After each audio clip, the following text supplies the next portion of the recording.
see none of you are interested in the All-Star game tonight, and we're more important than that.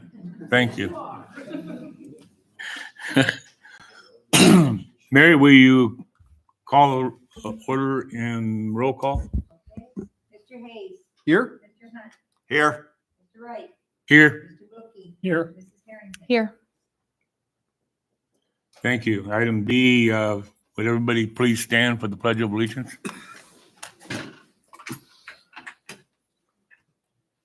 I pledge allegiance to the flag of the United States of America and to the republic for which it stands, one nation under God, indivisible, with liberty and justice for all. Please remain standing for a moment of silence.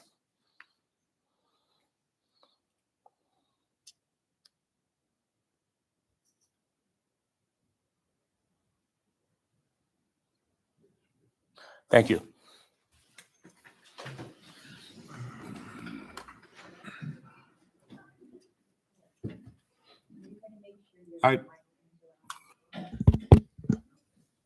Item 2A, is there a motion to adopt the agenda? So moved. Been moved by Mr. Hayes, Second. seconded by Ms. Harrington. Mary, call the roll. Mr. Hayes. Yes. Mr. Hunt. Yes. Mr. Wright. Yes, Mr. Wilkie. Yes. And Mrs. Harrington. Yes. thank you. Item 2B, to adopt the prior board meeting minutes. So moved. Second. Been moved by Mr. Wilkie and seconded by Mrs. Harrington. Mary, would you call the roll? Mr. Hayes. Yes. Mr. Hunt. Yes. Mr. Wright. Yes, Mr. Wilkie. Yes. And Mrs. Harrington. Yes. thank you. Item 3A, have a public hearing. There a motion to move into a public hearing. So moved. Second. Been moved and seconded. Mary, call the roll. Okay. Mr. Hayes. Yes. Mr. Hunt. Yes. Mr. Wright. Yes, Mr. Wilkie. Yes. And Mrs. Harrington. Yes. thank you. Who's giving the report? This is. So, Mr. Wright, you were presented with the budget at the meeting, the date that you went to Lucid, which I think was June 26th. There are no changes to the budget. Mrs. Beecham, and Mrs. Salazar, I think I saw her back there, and I are here to answer any questions that you may have or the public may have. Okay. Does anyone have any questions? No. Oh. Oh, anyone in the public? She asked if anyone in the public. Does has- anybody in the public have any questions on the budget? No. Hearing none? Any of the board members have any questions? Nope. Oh.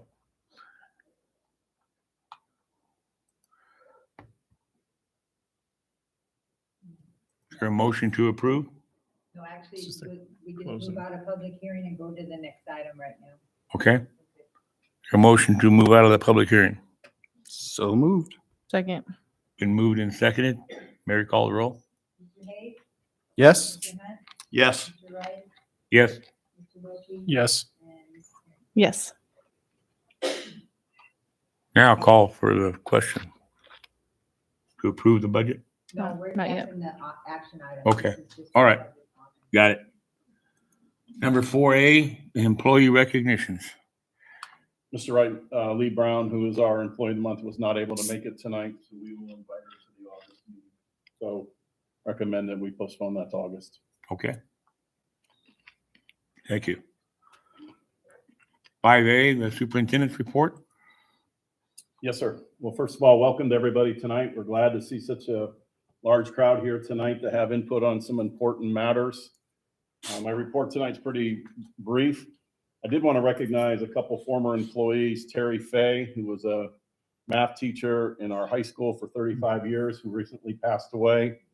Also Al Rex, who coached football at Casa Grande Union, is the uncle of Mrs. Quartzen, recently passed away as well. So obviously, we want to send our condolences to both of those families. Mr. Munoz will be presenting here briefly on summer school and the outstanding program that was offered and the great job that he and his team did last Thursday night. I think it was Thursday night with graduation. And what a wonderful evening to graduate 29 students that weren't able to graduate in May and have a nice family event for them at the end of June. So Jose, thank you for all your work there and everything. Also tonight, we're recommending approval for the retirement of Jennifer Kortzen. I want to congratulate her, but also she is requesting to come back and work with us on ESI, which is our educational services organization, so she can draw retirement and then also continue to work for the district, which is one of the benefits that we offer. The last 2 days, Casa Grande Union and Vista Grande have had orientation. I think they're A through about L now. Am I correct, Principal? So tomorrow is M through T, I think. And then PACE started their orientation today, and they'll also be going tomorrow and Thursday. Last year, we ran into some issues at orientation. We weren't ready. We had some families that had to stand outside in some heat, but through the hard work of our principals, Charmaine Martinez leading the effort here and looking at what went wrong last year and stuff, they worked hard this year to develop a plan. And I have received no complaints or concerns about what happened. I've just heard positive comments. I think you might have gone through today. I was there today. Yeah. It took us just under an hour, moved really smooth. And yeah. So I It do was want to fun. congratulate our principals and as well as Ms. Martinez and the team for looking hard at and making sure that we are serving our families. There's important work that needs to be done, but it's organized this year and we don't have families standing outside or standing in long lines. So again, congratulations and thank you to all that. Also, when we meet next month, Congressman Siscomani is going to be joining us. And the Congressman and I have talked about the Juan Siscomani Educator Awards, Congressman Juan Siscomani Educator Awards. And so he will be coming that night to recognize a support staff award winner, teacher award winner, and an administrative award winner.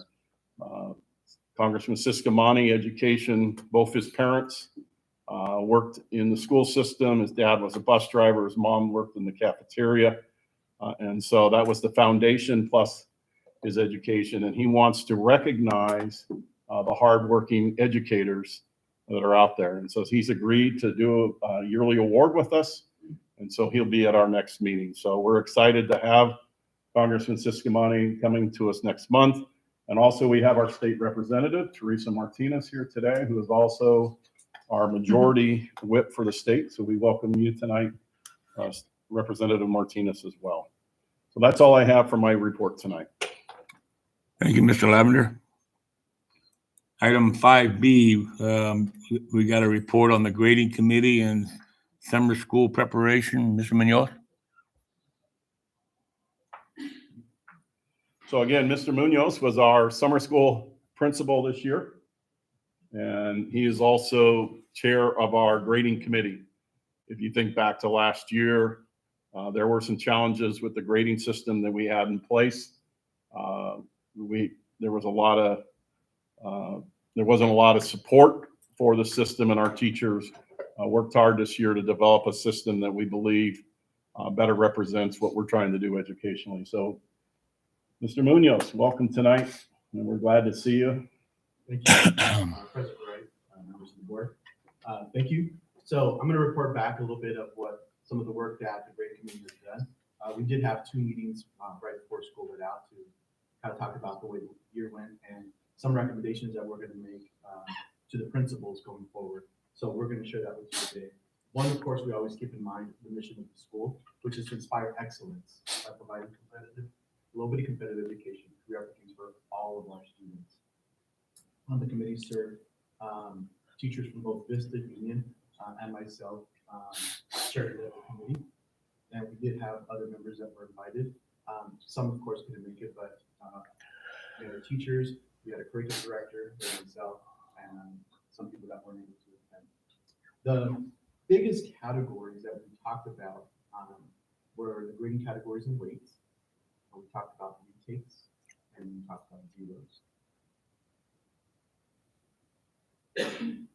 These are some of the things that we agreed to. One, of course, is continuing with semester-long grading. We talked about at one of the prior board meetings about how the 40-40-20 system was hurting our kids, especially with 20% final exam, was really breaking a lot of the kids going from passing to a failure from an A to a B. Going forward, we're also going to make sure that we do an on-call for parents to grade checks or grade checks by our school. And then Final exams, they will be offered in each class. That sounds way better. So they will be offered in each class, but we're also talking about and haven't finished the conversation about how we're going to incentivize final exams. You know, students that have been working hard all year, how they can opt out from that. So a couple different things to talk about. It could be attendance, all work that's being turned in, and of course that they're passing. So we'll have that. We're going to continue with categorizing assignments, either summative, which is where they show us mastery of their work, and formative assessments. Retakes will still be applicable. We've talked about the power of 3. So each student will have 3 attempts per test. And we'll talk more about what that looks like later on. And there will be a time limit for retakes on those, and no retakes for final exams. It is the last day. To try to schedule something to come back is kind of hard.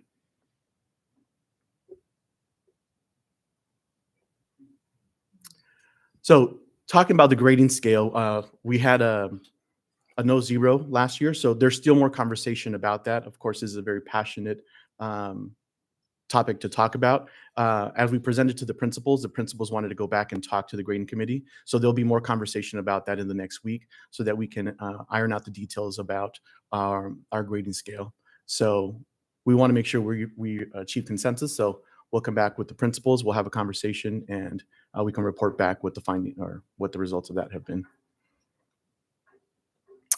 As for makeups, the committee really felt we already had a procedure in the handbook, page 10 on there, and I've written it here for you guys for your review. But students already get the number of days they were absent to make up an assignment. So if they're gone for a day, they'll get another day. So they'll get 2 days, or they're gone for 2 days, they go 4 days. So it's very, very doable. So, and there's still a little bit of conversation about that a little bit, but they really wanted just to support what was already in the books and not create more change there. Oh, well, that was it. Any questions I can answer for you at this point? I think we're going to have more conversations, Mr. President, if I may, related to the finals that kind of keyed on me. Correct. So there's going to be more conversation about it. We want to make sure that we're incentivizing students to, we've had issue with attendance. So we want to try to incentivize attendance for a final exam. And, there's going to be criteria. If a student is passing, they've done all their work, and they've demonstrated mastery, do they need to take a final exam? So that's usually what we've done before, is to incentivize that way so that students can opt out if they meet certain criteria. Now, that hasn't been determined yet. Once we have our conversation with our teachers, we'll definitely come back and report to the board. Thank you. Thank you. Good question. So, Mr. Munoz, although the zero talk's still going, we are not giving 40% to students that do absolutely nothing anymore. Am I correct? That's correct. That's So correct. The policy that we had last year, if you did absolutely nothing, then we go in and put 40% at the end of the quarter for all those zeros will not happen. The conversation we're still having is how do we deal with students that did an assignment and made an effort but scored real low, like a 15 or 20%? Do we move that assignment up to a closer score and give them the opportunity to get 50 or 60% rather than have those real scores that really can hurt a grade? And so looking at that, but the practice of giving 40% for nothing is not a practice that will continue. They have the ability to make up, like they say 15, 20%, a retake for We can present. the homework, if you will. Yes, up to the rule of 3. What we experienced last year is giving students multiple opportunities to make up and then no time limit. So unfortunately, that created situations the last week of the semester where teachers were just getting bombarded with teachers wanting students wanting to make up assignments and assignments getting turned in. And then we saw some real shifts in grades based on some of that. And then sometimes they would wait until the last day where the zeros they didn't put anything in for the zeros, but they put the 40% in. And so grades drastically changed. And so just working on that. But Mr. Munoz and his committee's done good work. They'll be working with Dr. Lansbury and Mr. Danzy as well to make sure that we're kind of looking at these students that are really putting forth the effort and working with them to give them the opportunity to score where they can achieve somewhat of a passing score if they can do the work. Is that pretty well? Yes, well done. Thank you. Move on. Yes, sir. All right. So summer school. So as we went to summer school, we really wanted to be intentional about what we were doing with the program and the curriculum department. We really looked at this as being able to provide some service with intent. Interesting year this year. We had quite a lot of students register for summer school. We actually had about 1,150 applications. We ended up with around 900 students per session. We have 2 sessions. One that starts the first 2 weeks pretty much of June, and then the second 2 weeks. We had, now these numbers, as you look at them, please understand that they are for the 2 sessions. So session 1 would count and then session 2 would count. So students will probably be counted twice if they attended both sessions. So what was really great here this time is on top of having our regular enrolled students, we also had 8th graders come in and take advantage of the program. So as you can see, 8th graders took about 31 courses in summer school for advancement, whether it was in PE or it was to advance in math to get to the higher maths, take care of, like I said, their PE credits. That's what they did as well. So we had a really great enrollment this summer. Some of the courses we offered, of course, are basics. We did offer science, biochem, earth, our math. We also were able to offer college math for seniors, sports conditioning, which satisfied the PE. We offered English 9, 10, 12, and was really great this year is we were also able to offer reading support.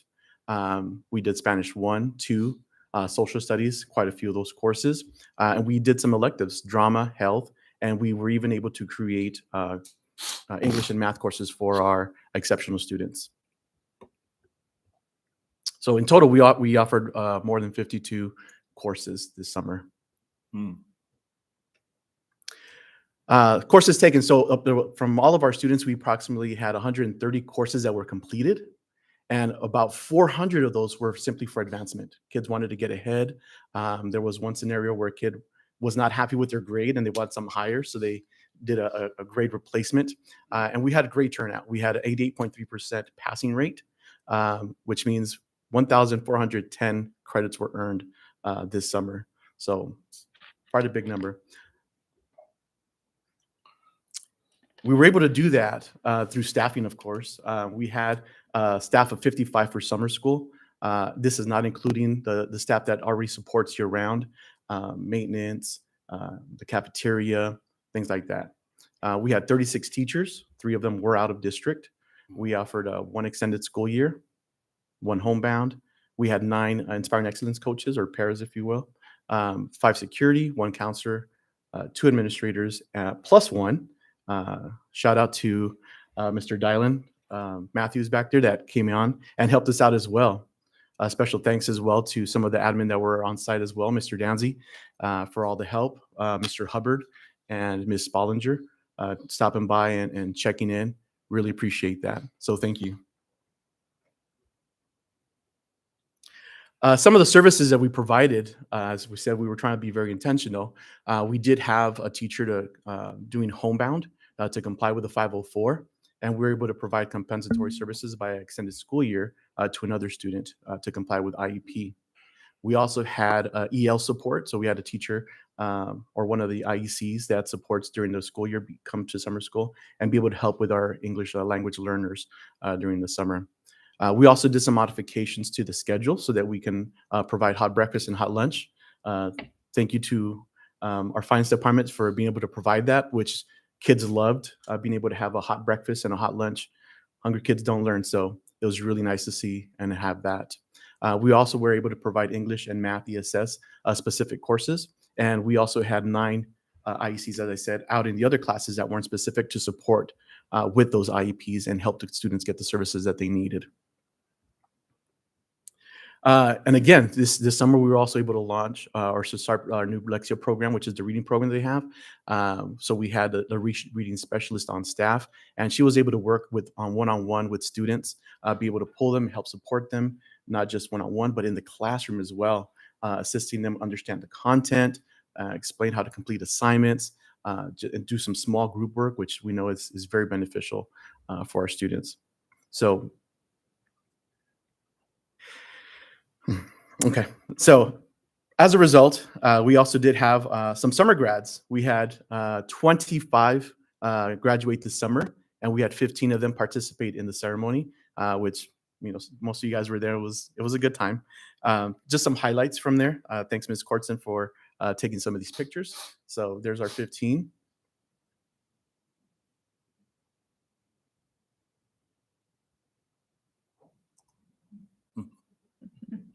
Cheesy smile.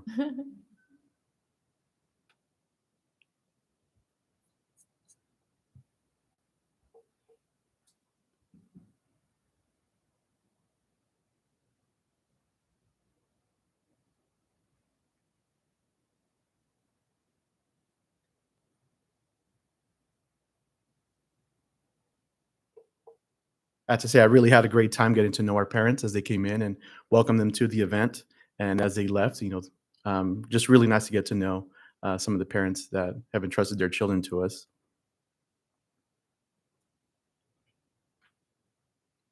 Shout out to Vista Grande's GROTC for the presentation of colors. Did a fantastic job.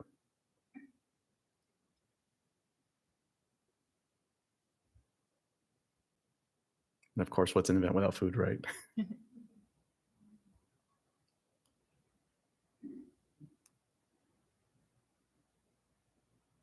As we started to end the summer school, we wanted to see, curriculum was always looking at how we can improve our events and how we can get better. So we did do some surveys for students and for staff, and I'm going to share some of those results with you.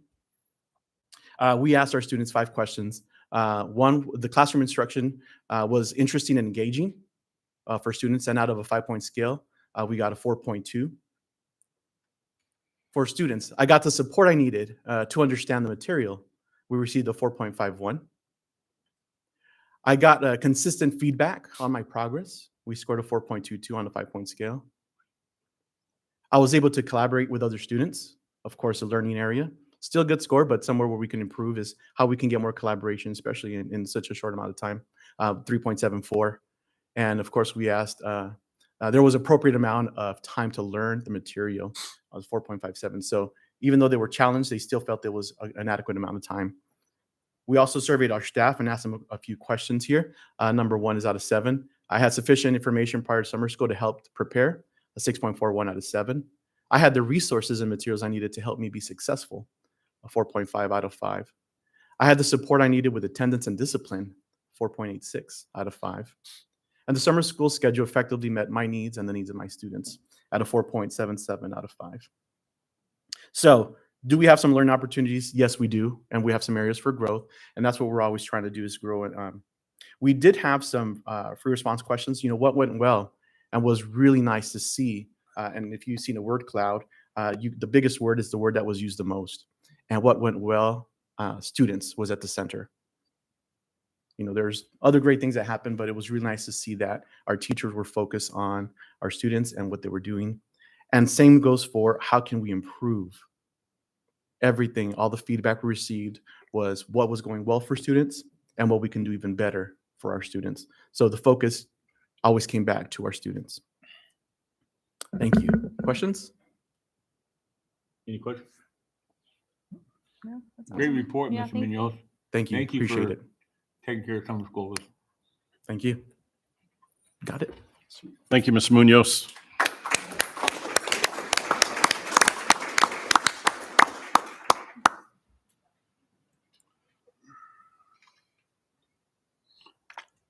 Item number 5C, the PACE Year 1 Strategic Plan presentation. Yes, sir. Yesterday was an exciting day as we had our ribbon cutting for our PACE program. And we thank Jody for an excellent article this morning in the paper recapping the event. Mr. Wright, we thank you also for your leadership yesterday and the words that you shared with our community. Our mayor was also there and also spoke very well about the program. And so we have our headmaster here, Mrs. Danzy, who's going to kind of share some strategic focus for year one of PACE as we move forward from the ribbon cutting now to students showing up next Thursday, July 20th. You ready? Did you know they're coming? Of course. I think I've been super excited and thinking about that moment since we started this process. Good evening to all of you. Long time no see.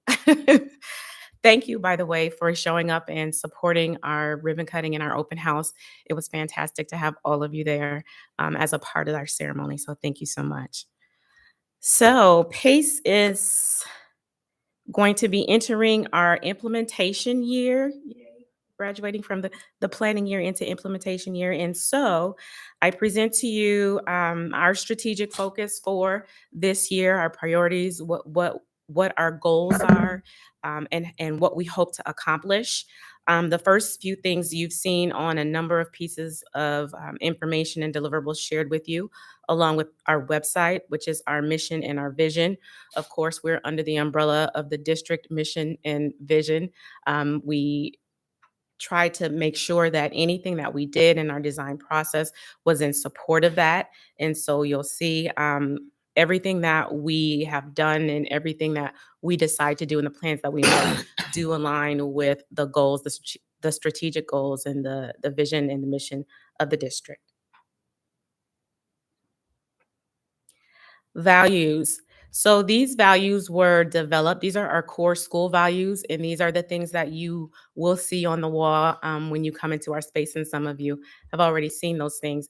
But these were developed by the staff. All of the staff actually had the opportunity at the end of last year, during the last semester, to develop what we wanted our school core values to be, those things that we say we are going to do and show in order to live our mission. And so this is what we ended up with: growth, perseverance, teamwork, compassion, courage, and curiosity.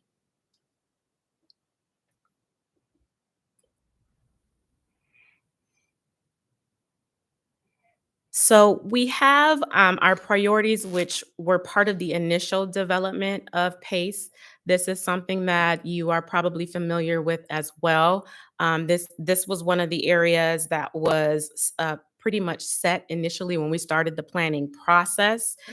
We knew that these were the things that we wanted to focus on, which was mastery learning, where grading is 90% mastery of skills on learning targets that are set for the students.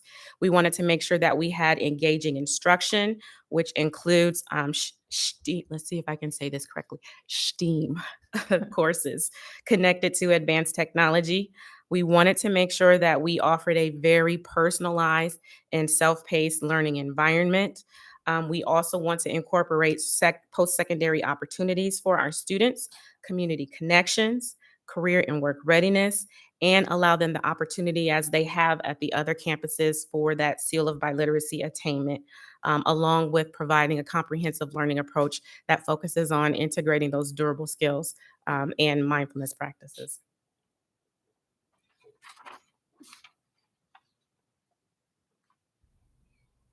So our focus areas for this upcoming year are about establishing strategic connections, clear systems for learning, culture and operations, and processes for coherence, communication, and collaboration.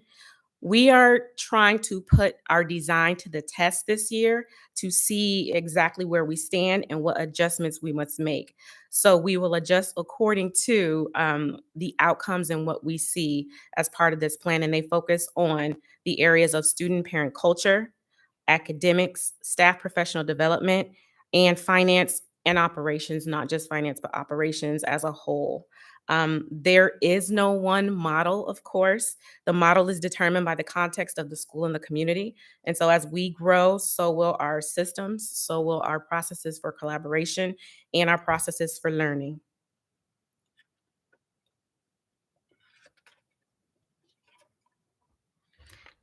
Student parent culture is our first area of focus. We definitely want to make sure that we are establishing strong feedback cycles so that we can measure our progress and we can reflect on where we are. This includes using engagement and satisfaction surveys so that we can measure the impact that our school is having on students and families, because it's all about the impact.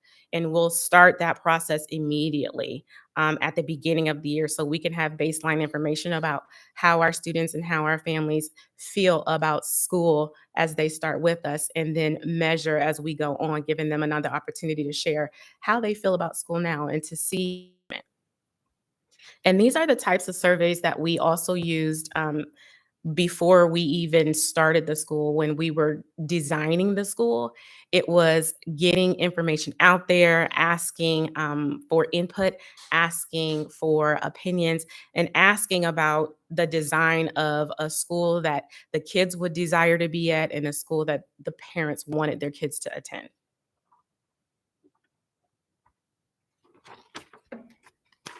Continuing with student and parent culture, we want to make sure that we continue consistent communication processes.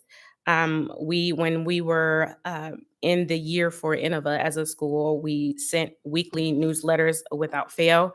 I think that was a great opportunity to share the things that were happening within the school and to also make sure that we kept our families and our students in the loop of what was going on, what was coming up, and gave them the opportunity to reach out to us as needed as well.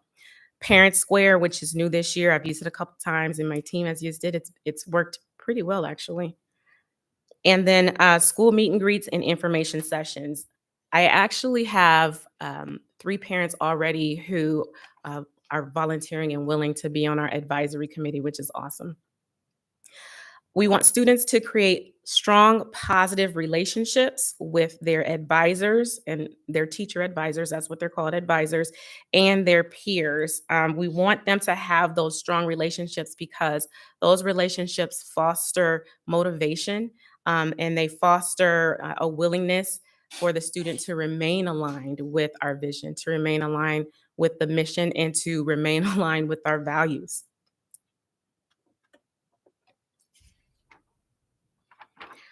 Academic goals. Our academic goals for this year focus on establishing a strong foundation. So the first group of students that we have are 9th and 10th graders, and there's not a lot of room for pathway electives at this point because we need to establish a very strong foundation for them and have them complete certain courses to develop certain skills so that they'll be successful in year 3 and year 4. It's important that we establish a rigorous curriculum that challenges students and prepares them for college and career success. We know that if we provide students with the knowledge and the skills needed, they are going to be able to have higher opportunities for success, either in college or in workforce. We want them to develop critical thinking skills through problem solving, learning experiences, and projects. Critical thinking skills are essential for college and essential for the workforce. If we can have students develop a strong academic foundation, then we're also creating lifelong learners that will be engaged in their education and develop a love of learning. And if they have a love of learning, they're more likely to continue to want to learn.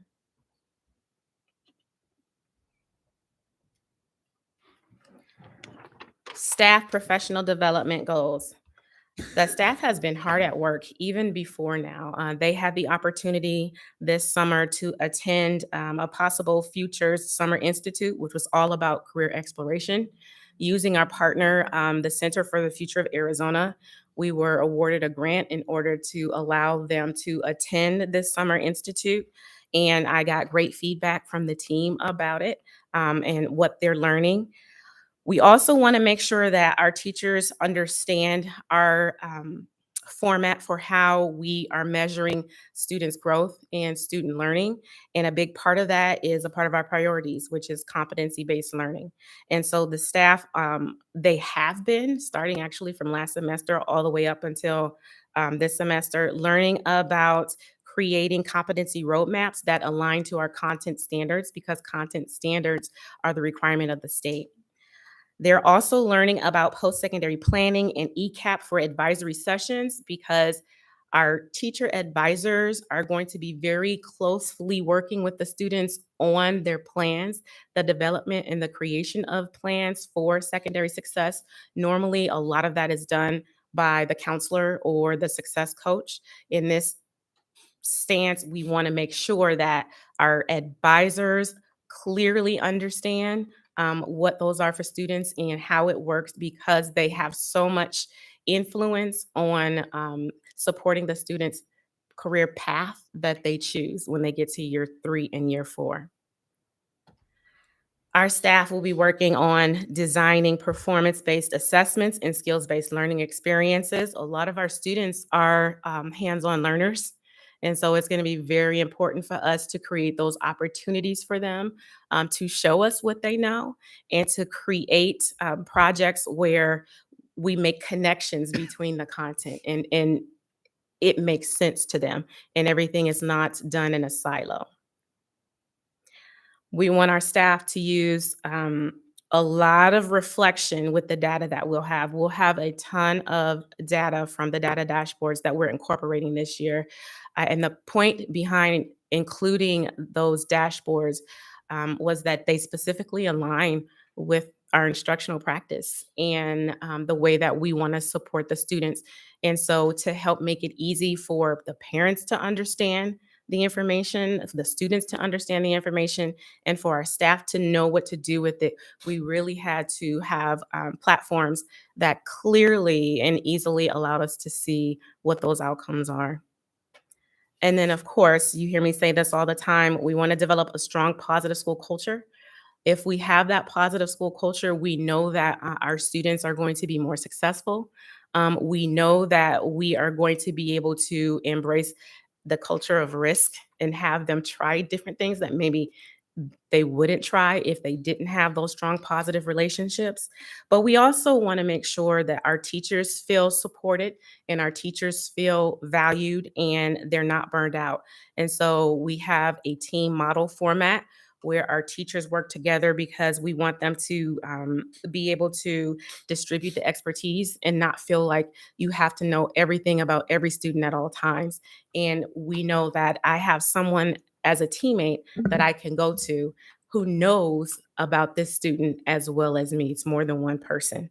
And then we also, in that format, want to make sure that we're building their collective capacity.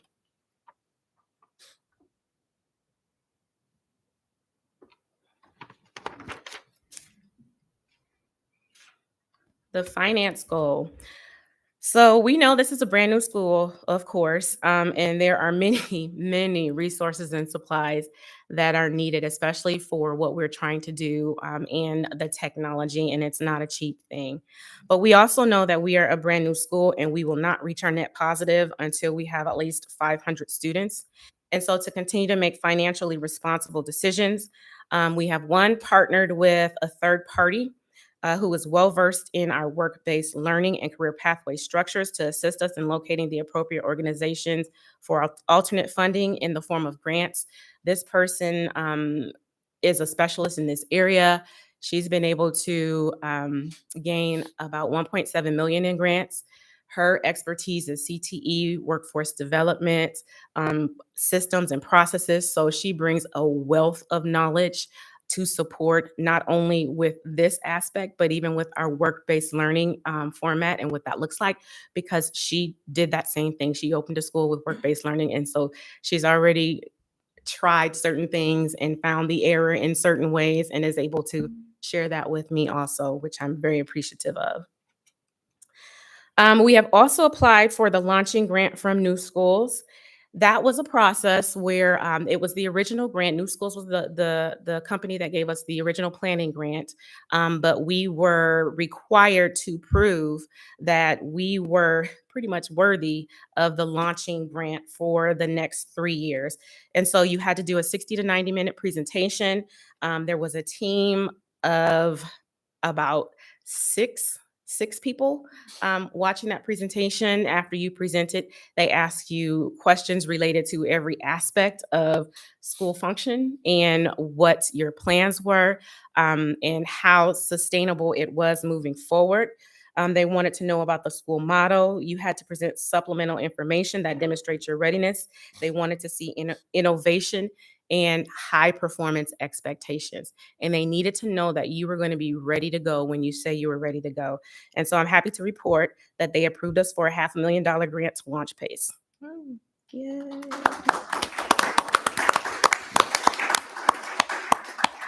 And so hopefully as we move forward, using that money and getting other grants, Tina, other grants, we'll be able to supply our location with the technology that we need and those things that we say we want our students to be able to use in order to grow.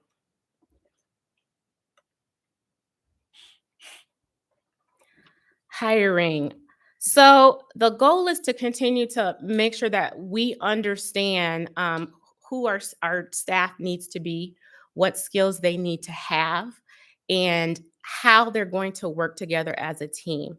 So one of the things that I think worked very well for us this year with hiring was the process and the style upon which we hired the team. I did not interview alone, and I did not interview one person at a time. I interviewed a panel of people that were applying for different positions, but all of them were expected to work together. And so they all came in, they all answered some very specific questions about collaboration and about non-traditional styles of instruction. And they had to kind of feed off of each other and talk together. They also had a practical activity, a simulation that they had to do. They got a continuum for performance and skills performance. They got a task, an example task, and then they got an example of a student response. They all needed to discuss where they would place that student in that continuum, specifically why, and what the student needed to move on to the next thing and how they would work together to make that happen. And it was a great opportunity to see how they were going to work together and what the different knowledge levels were. And they gave me great feedback about that process as well, because they didn't know each other initially, but being able to have those conversations, some who were more novice teachers learned a lot just in that moment from some who had been a teacher for a very long time.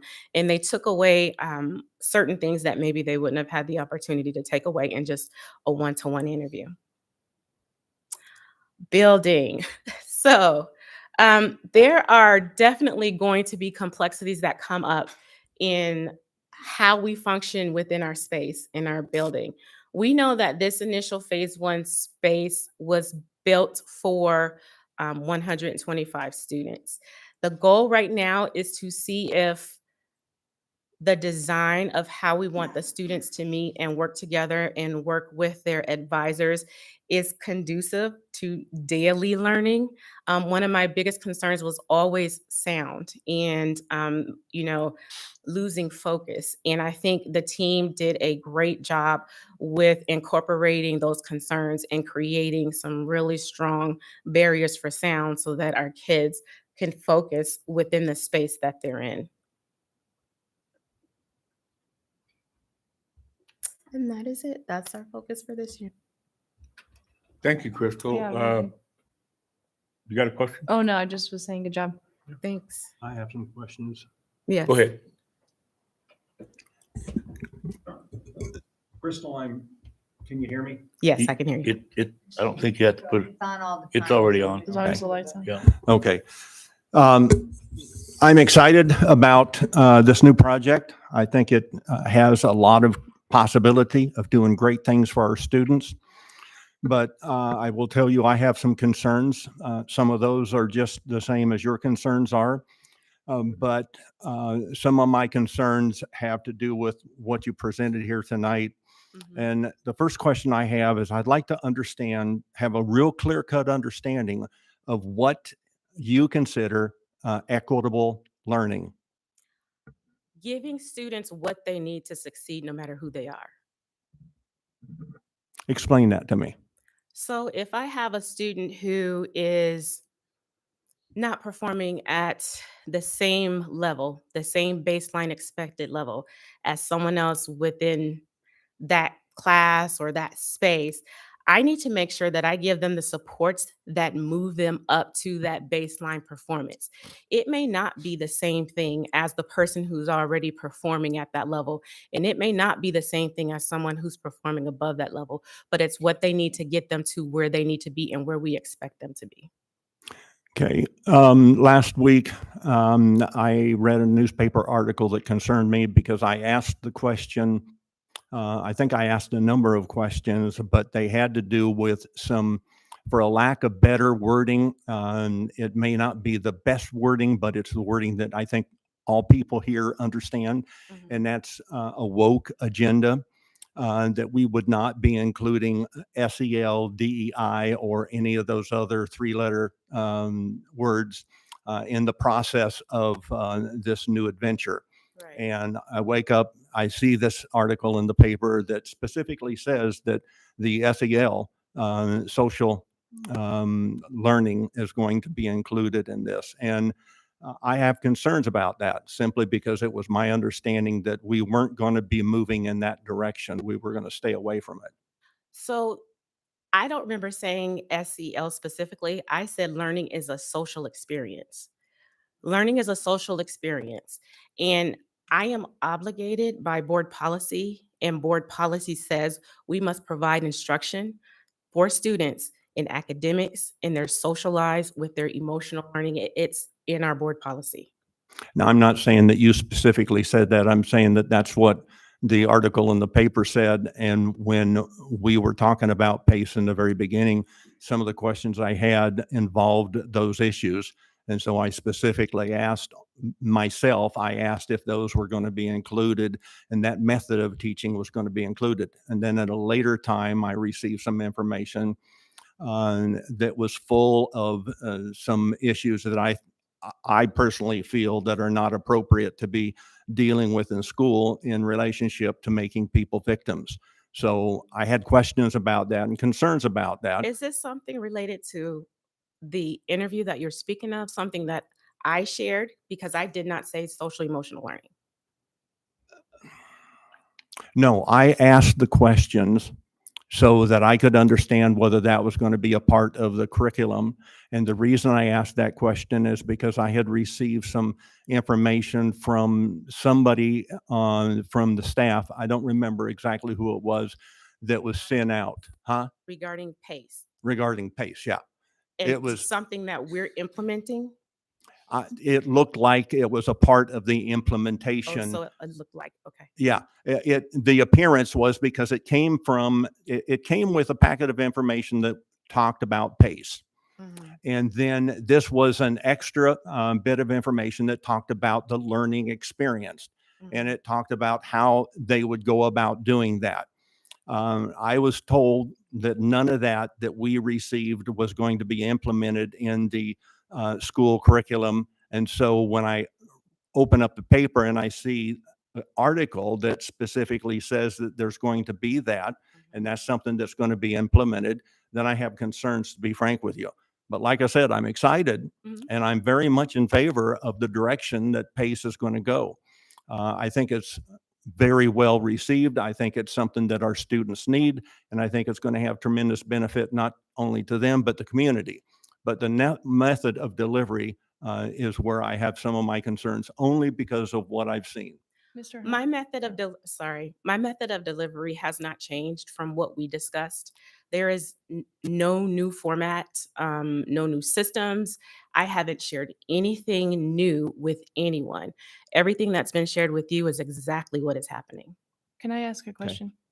Do you remember who wrote the article? Because I bet it didn't come from anyone from the district, so there might be some misunderstandings there, I'm guessing. It was an editorial done by the publisher of the newspaper, Donovan Kramer. And I don't know, he quoted me in there and he never discussed the article or asked me for a quote for it. So I don't I think he took some and things, and I don't know where he took them from, possibly from websites and things like that. But I think Mrs. Danzy is absolutely correct. And it didn't say in the article, we're doing social emotional learning. We talked about social growth of students. And I think we can all agree, we want our students to grow socially.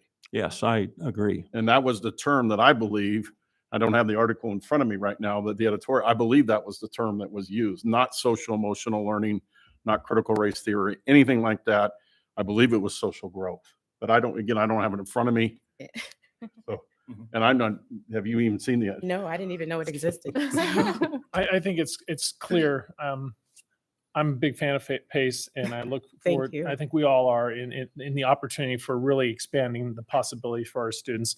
And the instructors, the teachers understand that they have to adhere to the board policies regarding those issues, Yes. that they have no place in there. And if that does pop up at some, I'm sure it will be addressed very quickly, and I'm sure it'll find its way to us at that point in time. Yeah, we totally, and that is something that I pride myself on, knowing board policy and following board policy. And I am following, and so will my staff, what board policy says must be.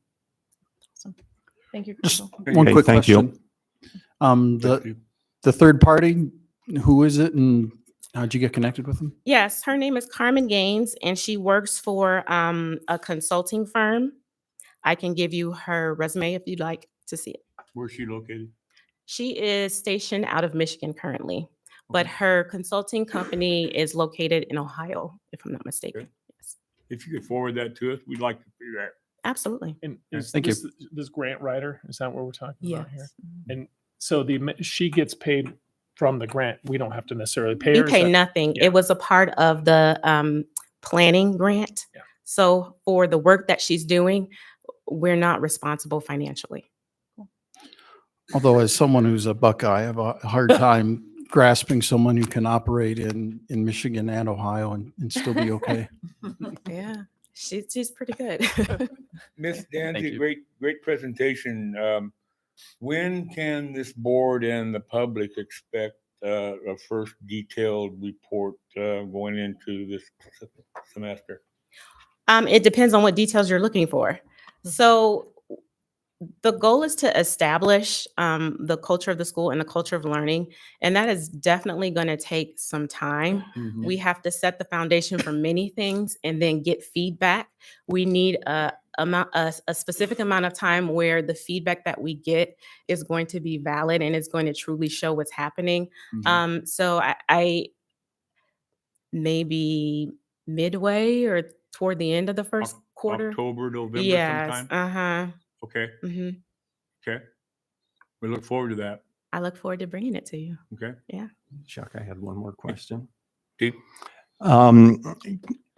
I don't understand what SH team means. Could you explain that in some detail?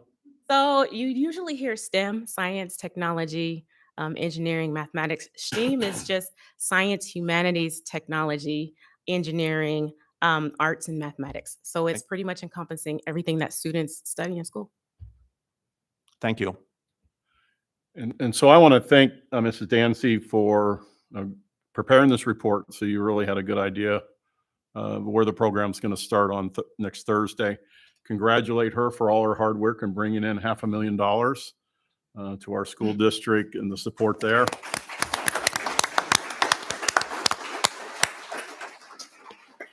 And I want to encourage the public, the board, to visit the program at any time. I know Mrs. Danzy door will be open for the opportunity to come in and see what's going on. I think our mayor did a wonderful job yesterday in saying there's no program like this in the state right now. And so it is a new paradigm in education.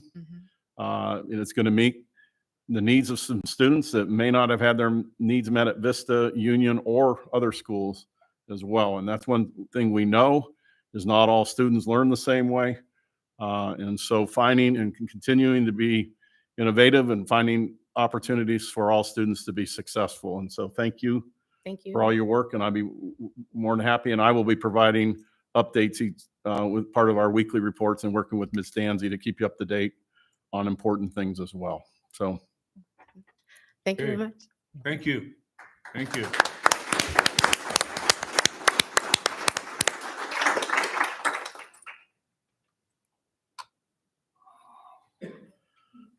We're gonna move into item 6A.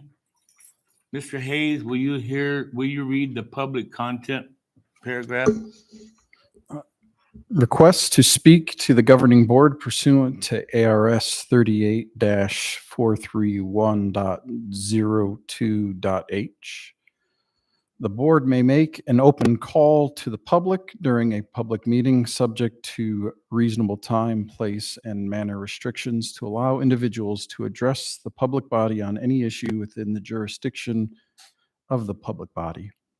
At the conclusion of an open call to the public, individual board members may respond to criticism made by those who have addressed the board, may ask staff to review a matter, or may ask that a matter be put on a future agenda. However, members of the board shall not discuss or take legal action on matters raised during an open call to the public unless the matters are properly noticed for discussion and legal action. During an open call, the board requests that speakers refrain from voicing complaints against school personnel or any person connected with the district, as it may impact due process rights.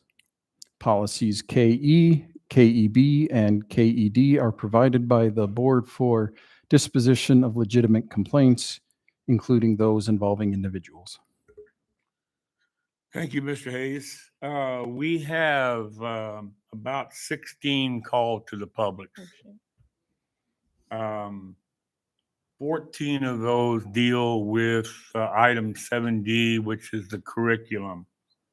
The other two are general calls. With the approval of the public, we are going to move the item 7D calls to that agenda item at that time, so you can speak before we start discussing that. The other two calls are going to begin right now. Because we have so many, we have 3 minutes for you to speak. And Mrs. Rosenbaum is going to hold us strictly to that. She's got a clock, and we would appreciate it. We would appreciate it if you would abide by the warnings given and end your talk at that time and step down. Because we have so many and there's probably going to be some repetition, we ask that you may recognize if somebody's already said basically what you said, then take a pass on your turn. So with that said, we're going to move ahead with the first call this evening, which is Lori Welsh. And she wants to speak on the LGBTQ issue. Members of the board, thank you for letting me speak tonight. I have a really short article that I wanted to read. Get my glasses out. And I'm not sure if it's going to, after what Steve just said, I'm not sure if this is going to go against what he just said, but in Scottsdale, the serving principal there was just awarded a nomination and she's a prominent LGBTQ activist. She's a principal serving on the board of prominent LGBT activist group and won the Principal of the Year award. Her name is Shelley Humman, and she's also part of the NAESP, National Association of Elementary School Principals. And she won this award because she's pushing this agenda on these children.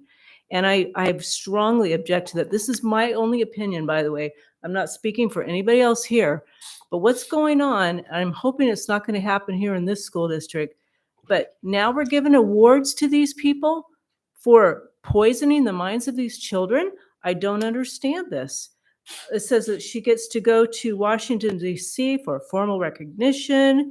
She's also part of a group called 1 in 10 that their focus is on diversity, equity, and inclusion, and in recent years to include gender identity and sexual orientation. They featured other elementary school principal, Seth Daub, and he is also getting the same award for the same thing. And he said, when addressing the topic of LGBTQ inclusion at the elementary school level, schools need to exhibit much more than mere tolerance. Educators must make the conscious choice to accept embrace, and celebrate it, and must do so without question and without hesitation. So they're just pushing this stuff. There was a study done in New Jersey.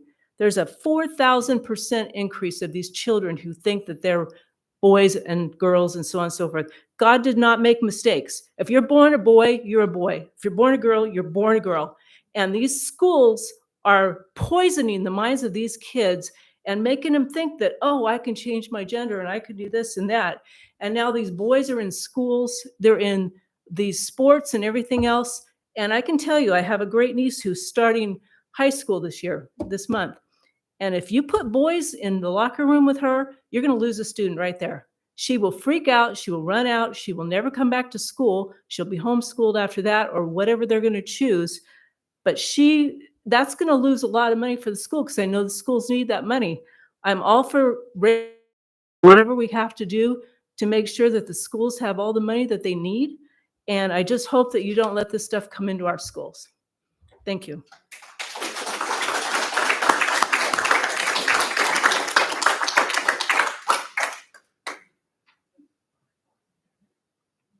Next one is CGUHSD Guy.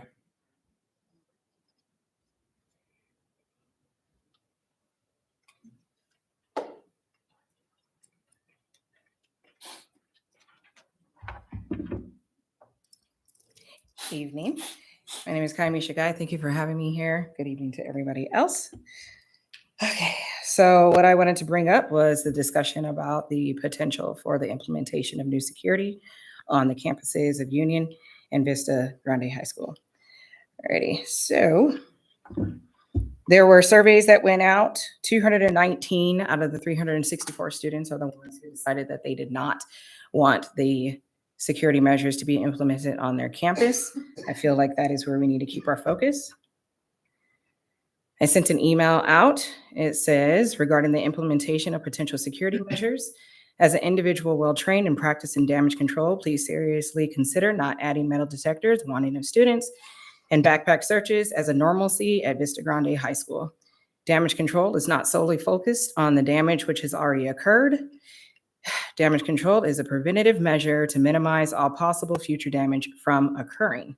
We need to protect our future without damaging them. History, time, and the delicate climate of our youth have shown that when the innocent are treated like the guilty, they will retaliate. To put it bluntly, if Vista Grande students become subjected to what Casa Grande Union students have created for the upcoming school year, Vista Grande will become a hostile environment.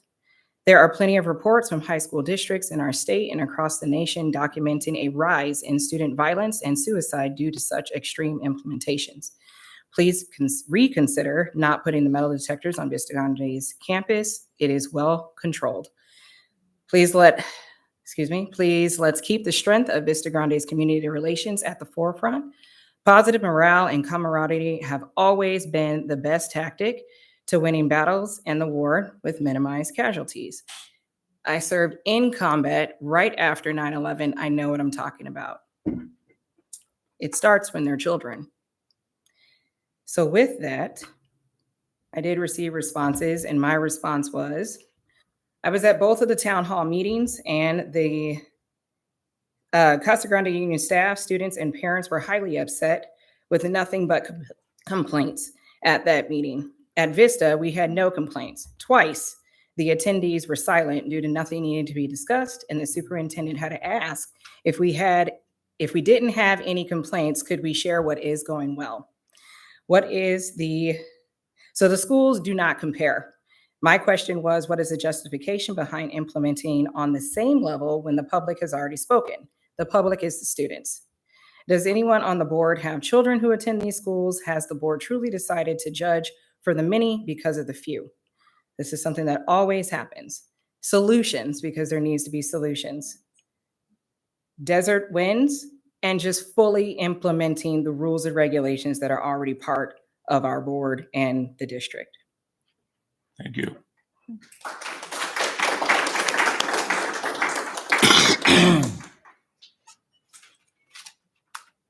Moving on to our matters reserved for board action. Item A is the fiscal year 2024 expenditure budget adoption. following the public meeting, is there a motion to approve the budget? I'll make a motion to approve the budget as presented. I'll second that. Been moved by Ms. Carrington and seconded by Mr. Hayes. Is there any discussion? Hearing none, Mary, call for the roll. Mr. Hayes, Yes. Mr. Hunt, Yes. Mr. Wright, Yes. Mr. Wilkie, Yes. and Mrs. Harrington. Yes. Item 7B, ASBA policy revisions. Is there a move to approve the policy revisions? So Second moved. reading. Been moved by Mr. Hayes. Right. Second. And seconded by Ms. Harrington. Are there any discussion? Mary, call for the roll. Mr. Hayes, Yes. Mr. Hunt, Yes. Mr. Wright, Yes, Mr. Wilkie. Yes. Mrs. Harrington. Yes. thank you. Item 7C, district policy revision, first reading. Is there a move to approve? So moved. Second. Been moved by Mr. Hayes, seconded by Mrs. Harrington. Is there any discussion? Hearing none, Mary, call for the roll. Mr. Hayes, Yes. Mr. Hunt, Yes. Mr. Wright, Yes, Mr. Wilkie. Yes. Mrs. Harrington. Yes. item number 7D, curriculum adoption. We will now proceed with calls to the public. Mr. Wright, Ms. Morales has a presentation that she did based on some of the questions that she was asked to address. Do we want to have her go first, then do the call to the public, and then have me finish? Sure, that'd be fine. Okay. So at this time, I'd like to introduce Mrs. Renee Morales, who is our Director of Curriculum Instruction for the school district. And so she's going to do a presentation of the process and some of the research that she's done this last month to address questions that was presented at that time. So thank you, Ms. Morales. Thank you. Good evening, President Wright, board members, and Superintendent Lavender. I was presented with some questions the last time we tabled the approval of the U.S. history adoption. And so I wanted to take a moment to address some of those questions that the board asked me to research and find some answers to. Okay. Go ahead.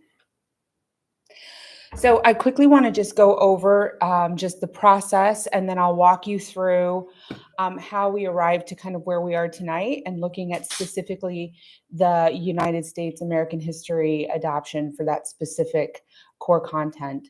So the companies that we looked at were researched, quotes were garnished. There was an approval actually for the entire social studies curriculum. So all content subjects from economics to world history to U.S. history, the approval on the table was an adoption of the full social studies curriculum. So when we look at what we're going to go over tonight, when we look at quotes, when we look at the different companies, I want you to please keep in mind that they were looking at the full adoption of a social studies curriculum because the full curriculum was really outdated. Then from there, the order of the 3 sample texts were garnished, the committee was created, and the teacher committee then selected the curriculum. So we researched these committees, these companies.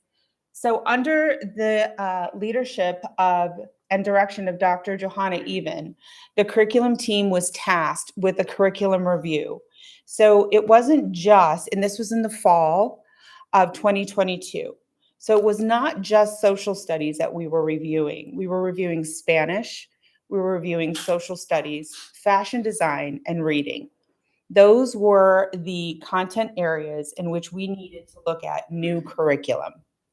So those were the areas that were selected. At that point, the subject matter experts at the time for each department were tasked with procuring the new curriculum under Dr. Even's direction. They were asked to research the current texts we were using, what texts had we used in the past, and then they were asked to research neighboring districts. What were they using? What was successful there? So from there, they were asked to get 5 total curriculum companies. And for Micaiah Haskins at that time, she found National Geographic, McGraw-Hill, Savas, who at that time had merged with Pearson. We were using Savas for Math Excel. We were using them with Pearson for our math company, and our AP government was using them at the time. Perfection Learning, we were using them for AP World History. And HMH, which is Houghton Mifflin Harcourt, they were a merged company, and ELA was using them. So at that point, she was asked to get quotes. Now, it should be known that our district does not sign contracts that exceed 5 years, but they gave us 3- and 6-year quotes. That's just what they were giving us. Why? I don't know. This is the information that I gathered, but these were the quotes that we had. But we don't sign quotes past 6 years. Yeah, I heard a whistle. There's a big numbers, right? So Perfection Learning, just so that you know, they don't give quotes that are any other than 6 years. So that kind of put them out of the running for us. National Geographic, that's the 3-year quote. That's the 6-year quote. McGraw-Hill, Savas. HMH never returned us with a quote. They never got back to us with one. So this is our U.S. history just alone, just that specific core content with Savas. That's the 3-year. And they were able to give us, because we are looking at this specific core content alone, that's the 1 year. And it needs to be just noted that this is a digital content. We are not going hard copy.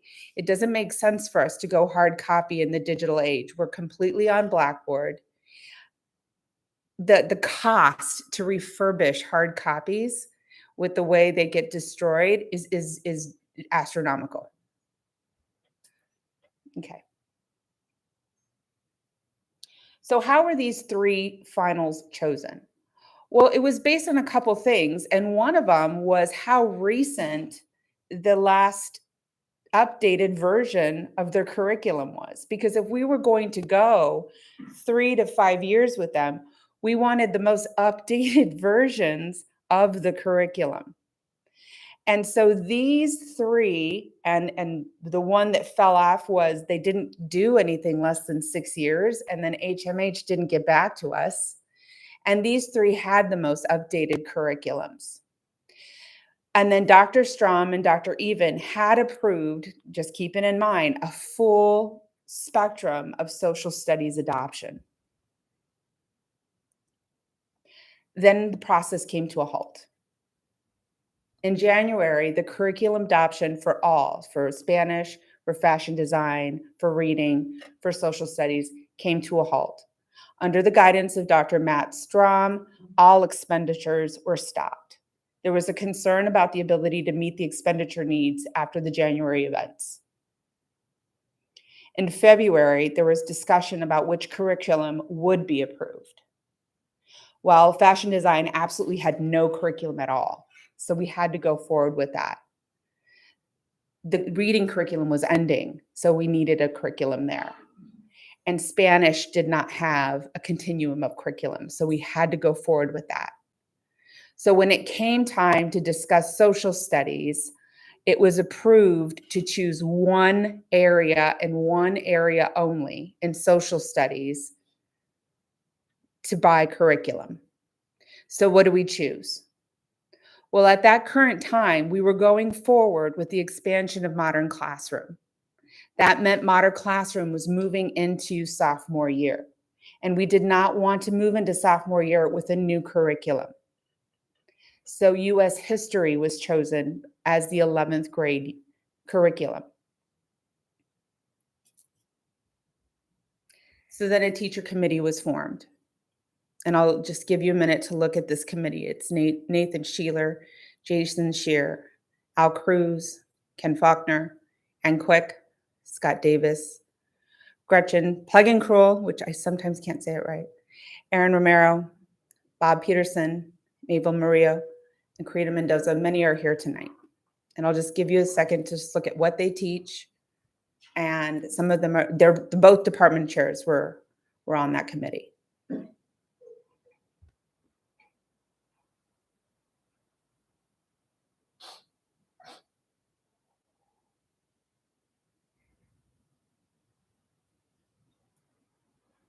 Okay.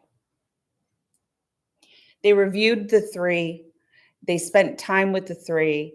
They had conversations about the three, and they chose Savas. And why was it chosen? The feedback from the teachers were they found the curriculum to be the most interactive. They found this particular curriculum to be the most student-friendly. They found the differentiations that the curriculum offered present and viable. And when I talk about differentiation, what that means is that it opted up and it opted down. There was room for gifted students to go up. There was room for them to present modifications and accommodations for their special education students. And there was ELL for our language learners. There were supplemental materials that were going to be updated yearly by the company. And they had relatable activities for our modern day learners. So there were newer activities. Would go back one. Yeah. It was chosen for these reasons. And I think there was a question, were these meetings that they had, were they open to the public? They weren't not open to the public. They just weren't posted, that we're having these PLC meetings. They were the committee meetings that were planned. The question came up, well, who else is using this? Well, Lake Havasu is using this. Parker is using this. Safford is using this. Payson is using this. Wickenburg is using this. We've reached out to them. We have not received any negative feedback from these districts. I have contacted ADE, Linda Burrows, the Director of K-12 Social Studies and World Native Languages. She is in charge of the social studies curriculum at the state level. I've not heard back from her, but I will continue to reach out to her if there are any specific questions you'd like me to pose to her. All right. Oh, perfect. Perfect timing. And so a couple of points of clarification that I want to make. At the last meeting, as Ms. Morales talked about, neither she or I were involved in the original part of this committee being formed. The last curriculum adoption that I was on was in the previous century. And at that time, we contacted the State Department because the State Department provided a list of curricular things that meet state standards at that time. Since moving into the new adoption, they still provide in some subjects, but they no longer provide in social studies. So when I presented that information the last time, that was incorrect information. And so Renee, Dr. Eben, we're able to really come up to from where we got the content, other than all of these curriculums have embedded that they meet our Arizona state standards. Also, since this curriculum adoption has happened, we just approved the second reading tonight of, in the future, curriculum has to follow the open meeting law, which means we have to post these meetings for the public to be aware that we're in a curriculum adoption. So moving forward, our practices are going to change. As Ms. Morales and I, as we do things, we're going to do things differently. This isn't the way we did it. But we're here tonight to support our teachers. So at this time, and if there's questions for Ms. Morales, and then we can turn it over to the call to the public. Except one question. Yes. Those school districts that have been using this, how have their students performed?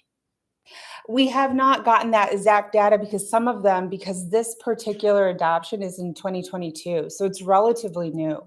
So they also don't necessarily have that fresh data, other than they're not having negative outcomes.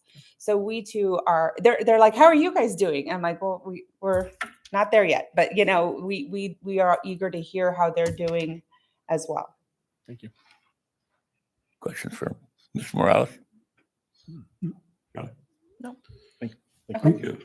I'm sorry, Mr. President, if I may. What's that? I said, if I may, could we take like a quick break? Take a quick break. So I 5 can minutes. Go take care of some business before we hear everybody. I'm gonna miss the All-Star game now.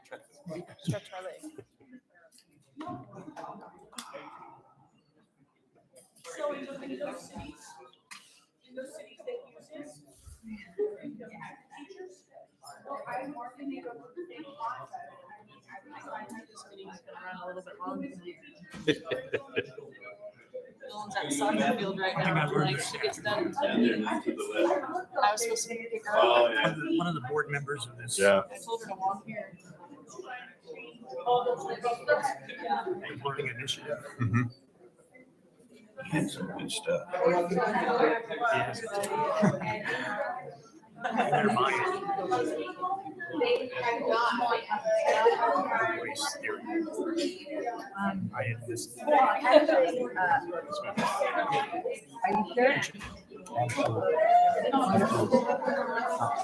Everything that you put together, I want you to go through it and bring it about. Now, I'm going to talk, and I'm going to probably bring some of the same.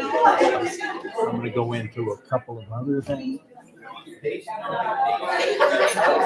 real problem that we've had here is the communication. I never get it Yeah. Still running around all summer. from staff or teachers. Yeah, I was telling them like my daughter's actually in the field over here at Car McNatt playing soccer. She gets done in 10 minutes. I'm like, well, my meeting runs late. Just walk over here. You can just wait. Teachers that are on the committee with nobody else. That's She'd have to come around, yeah. Then on top of that, I find out that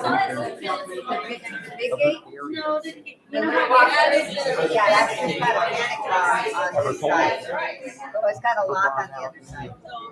So it stays locked all the time. It's got it out. Yep. I think they might have been working on it. Yep. You heard right. Probably so. I'm sure of it. Yeah. How you doing? Presentation that we just had was-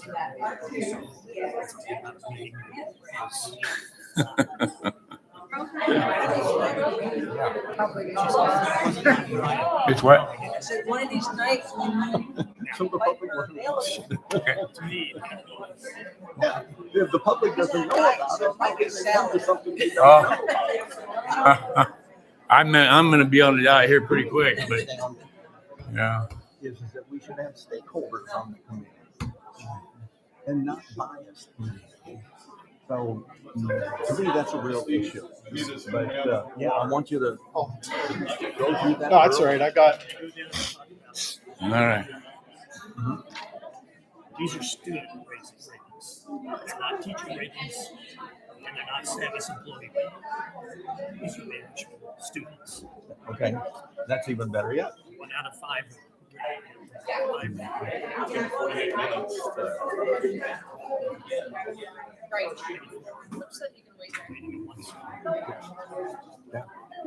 Those are students. Those are the actual target audience. It's not the teachers. And that's the only thing. If it's coming from them, it's just like the modern class theory. The reason that we stopped using that was saying, Here we go. too many students did not like it and had major complaints. So, you know, that's a better source of information than coming from teachers, for sure. Okay.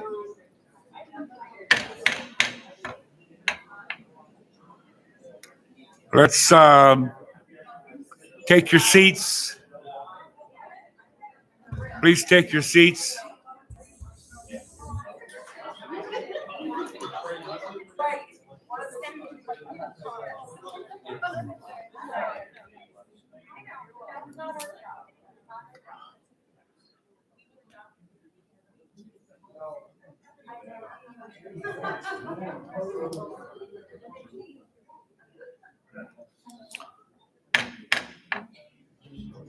We're going to resume the call to the public on item 7D. We had Ms. Morales answer the questions that were posed last month. Hopefully that may answer some of the questions that many of you might have. The first person I want to call is Murdy Mitchell. Did I say that right? I think Marty. Marty. I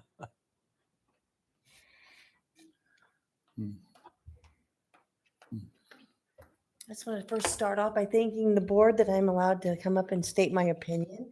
And it is on the curriculum. I understand that we do need new updated curriculum for the high school, and I support that in all ways. But I also have been hearing, I liked how they put together the presentation on the selection. However, it's not discussing what material is being presented. The selection process is one thing, but what concerns me is the material. We have a lot of publishers out there with their own agenda. And I just want to make a recommendation, it's just my opinion, that the board review these textbooks that are going to go in and to see what the agenda is behind it, and to make sure that we are presenting facts and that we are looking at everything that's unbiased, because history should be factual. In year 1620, the Pilgrims landed, 1492, Columbus sailed. They should be facts. And we've got to really watch how we're presenting our data and how it's being delivered through the classroom. And it starts with the material in the books.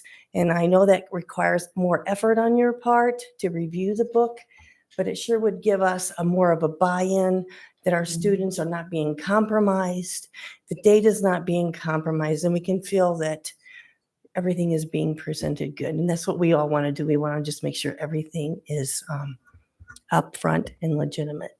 So thank you for letting me express my opinion. You did.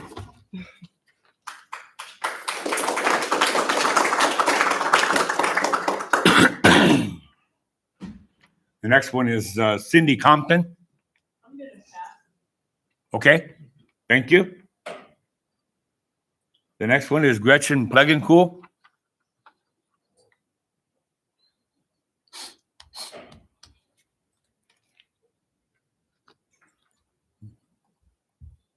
Greetings. I haven't met most of you before. I haven't been speaking at board meetings for a long time, which is a good thing. I'm Gretchen Plegencool, the one that we can't pronounce or spell. I've been teaching U.S. history at Union for 25 years. And the last textbook adoption was in 2001. 2001. We need some updated materials. And I don't think that we're going to find a book that every person in this room is going to agree with. No matter how long we look at every textbook out there, we're not going to find one that everybody's happy with. You either trust your staff and you trust your administrators to know that what your staff is doing, or you don't. Please give us the materials that we need. Thank you.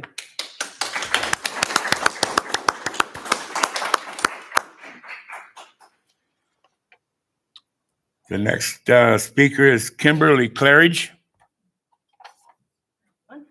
That's all right, board. Thanks for having me.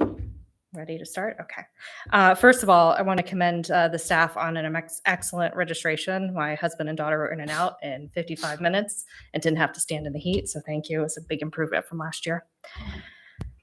As I said last time, I get nervous, so excuse me. In regard to the history curriculum, it's been available since April. I just want to put that out there, April. And it's been listed publicly since April. So that's out there. I hope the board will support our teachers and students. We need to trust our teachers' expertise and Mr. Lavender's leadership. I think too much time is being spent on ideology and not realistic expectations. No textbook is perfect. Per our curriculum director, Ms. Morales, she made excellent points about our teachers' responsibility to teach our students to think critically and not what to think. She also said that teachers will navigate misinformation and curriculum as needed. Moreover, there needs to be more accountability placed on parents or guardians to teach their children on how to navigate hearing or learning things that contradict with their own beliefs. We cannot continue to expect the school to play a role in all roles in a child's development. And I'll leave you with this. Being unwilling to acknowledge pros and cons of different perspectives is dangerous. Being unwilling to acknowledge facts and being unwilling to learn facts or teach facts is dangerous. When we get to extremes, we become vulnerable to manipulation. Trust our team of experts and allow Mr. Lavender to lead. Please don't turn this into a theatrical production. Leave our teachers and students with the materials they need. We should not push a personal agenda. And I'm just going to put this out there in the open. Mr. Hunt, please put a bio on the website. I'm saying it so it's on the record for minutes so that you'll remember, so that we know who you are and what you represent. I appreciate all your hard work, your volunteerism, the heart that you put in for our students, and I thank you. Thank you.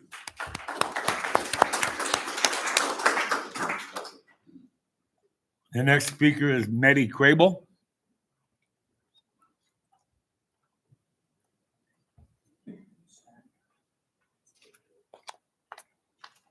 Hi, I have an incoming sophomore, so this is a big subject to me. And I want to begin with that I hope you can agree that curriculum should be nonpartisan and free of bias, and facts should be presented without opinions and in a manner that's fair and complete. But I read through this book, and a large part of it is connected to NBC Learn, which is an educational arm of the NBC News. And it has a partnership with a company called Savas. So I heard you weren't going to do the book, but the digital. But still, with the book, it has an app attached to it that's called Bounce Pages, and it takes you to videos and kind of brings the curriculum to life. And that really would be amazing, if not the leanings of NBC News that's so ingrained in this curriculum. There are archival stories, images, and primary source documents are going to be made available. It's always online and can be accessed through these Bounce Pages. So it's not my opinion that NBC is liberal leaning. I looked up I have three sources. So Wikipedia being one, but Wikipedia is left-leaning, but they even said NBC features political programs with a liberal stance. That's not free of bias. A company called All Sides, sorry, I get so nervous. It's a media technology and solutions company that exposes people to information ideas from all sides of the political spectrum. They did a blind bias survey where 41% of the respondents said that the company was left-leaning. 31% of respondents said that it's a definite left, and that's not free of bias. A company named Statista is the same type of thing. They did research regarding the political leanings of NBC News and had almost identical results as All Sides, and that's not free of bias. Reading through several parts of this textbook, one will recognize that, I know CRT is the old term, I guess DEI is the new term, is an obvious part of this curriculum. Just comparing like Obama's presidency to Trump's presidency, the difference is startling. Obama's is all about social justice. There's so many paragraphs on social justice, and Trump's chapter focuses it on like his media use. Ms. Crable, your time is up. Okay. I'll give her my 3 minutes. She's doing great. Your time is up. Okay.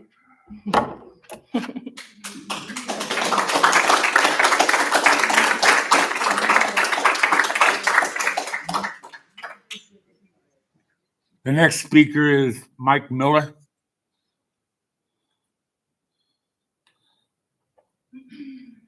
Good evening.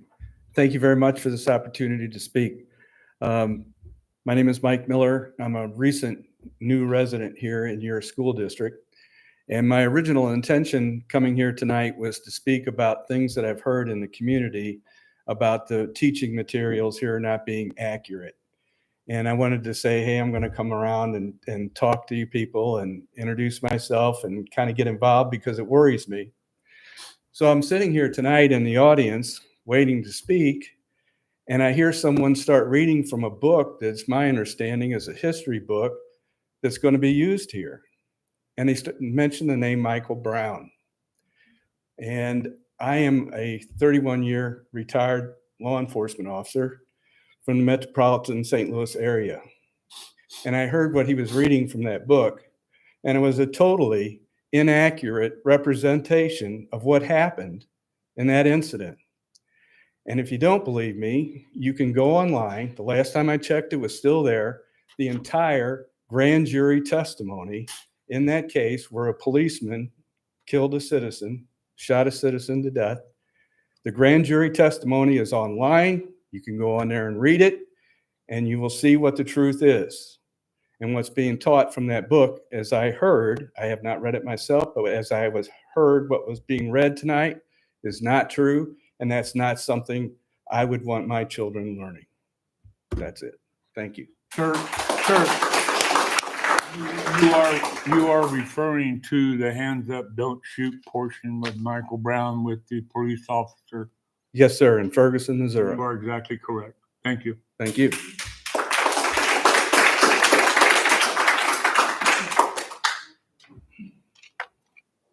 The next speaker is Kierna Hall or Bell. Kierna Bell. I'm sorry. Thank you. Good evening. I'm a native-born Arizonan. I'm a former officer in the Army National Guard for Arizona. I worked in the trauma hospital for over 20 years, taking care of patients. So I spent a lifetime caring for others. Now I'm an academic teacher in a local prison system. I have learned that Savas is your selected vendor that you wish to use. I have concerns.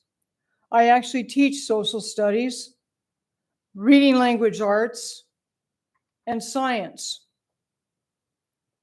We don't use the books that you are suggesting. We use Steck and Bond. I didn't hear that mentioned tonight. We use McGraw-Hill.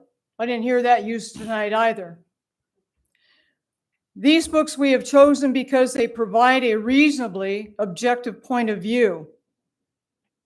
They don't include inclusion, diversity, division, transgenderism, reparation. I, as an instructor and as a native-born Arizonan, don't support that kind of philosophy. We should be building unity, and we should be caring for the well-being and the welfare of our children. I want them to learn critical thinking and reasoning.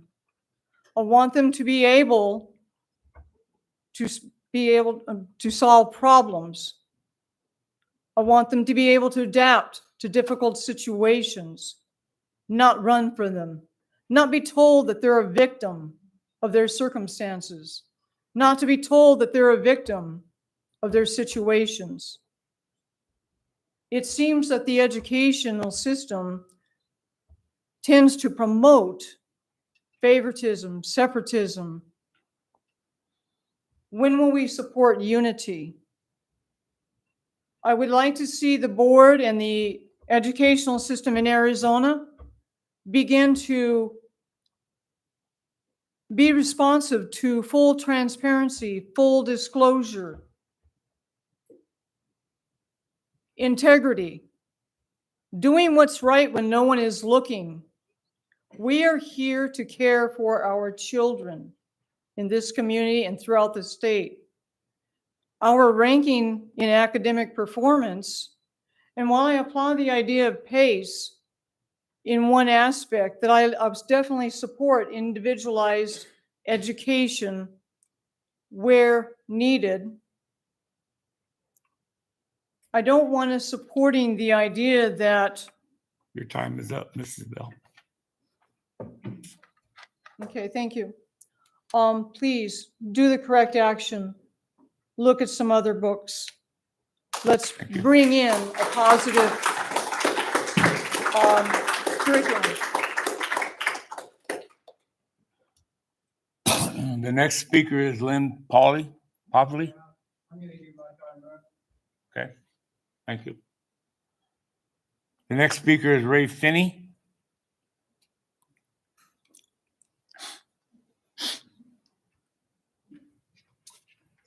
I would like to give my time to this young lady who was doing a fabulous job. I left off with Obama and Trump's chapters where the social justice was mentioned more in Obama than anything else. It included Trayvon Martin, Eric Garner, Michael Brown, Tamir Rice, and Colin Kaepernick taking a knee, and Black Lives Matter. All controversial issues. Topics in Trump's was made to make him look bad, in my opinion. It made him look bad. There was no mentions of the Abraham Accords, America's energy independence, the lowest poverty since 1959, and all-time low employments for Black and Hispanic people, and zero American wars beginning under him.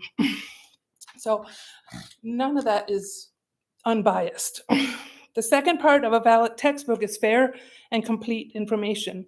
Regarding much of the recent history in the book, information is still coming out, much of it contradicting the information that is in the book already. And that's certainly not fair or complete. So I urge you to keep CRT, DEI, and one-sided information out of our schools by not voting for implementation of this textbook. Thank you.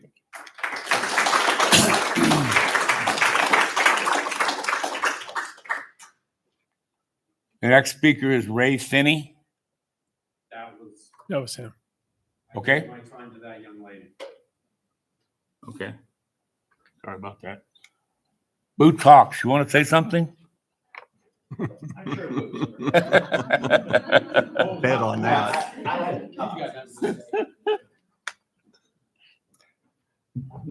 Thank you, Mr. Wright. And I'm not going to call you Landry, Superintendent Landry. Thank you for this opportunity, and board members.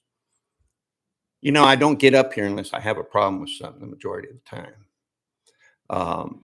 This textbook, and I did come in and look at it, and so did a lot of other people, because we care. We need to include parents when we're choosing these books. You know, when a child learns something young, it kind of ingrains in them, and it takes forever to shake that out of them. If they are taught the wrong things with these history books, they're going to go into life believing those things are true. We can't do that to them. We're dumbing down a generation in our schools today. When I say dumbing down, I mean they're learning the wrong stuff or they're not learning anything. I'd rather not see them get a history class if it's going to be wrong information. Let's give them the right information. Let's do our jobs, you know, and I'm going to trust you, but I'm going to cut the cards. All right. So listen up when we talk, because we're serious about all this stuff. Sometimes you have to go against the flow, you know, because the only thing that goes with the flow is dead fish. And you guys aren't dead fish. All right. The other thing is the transgender stuff. This thing, it's coming, guys. It's coming. There's a lot of it already here. And, you know, we can't have men competing against females. We can't have men going into the, what's that? Let's stick to the subject here. Okay. We can't, you messed me up. I'm going to remember that. But we can't have men going into the women's restrooms. You do that, you need to divide the restrooms up. I had two subjects I was going into. So that's about all I have to say. Thank you. Thank you.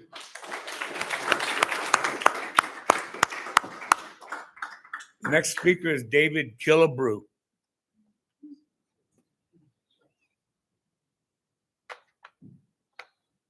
Nice email the other day, Mr. Killebrew. Oh, thank you. Appreciated reading it.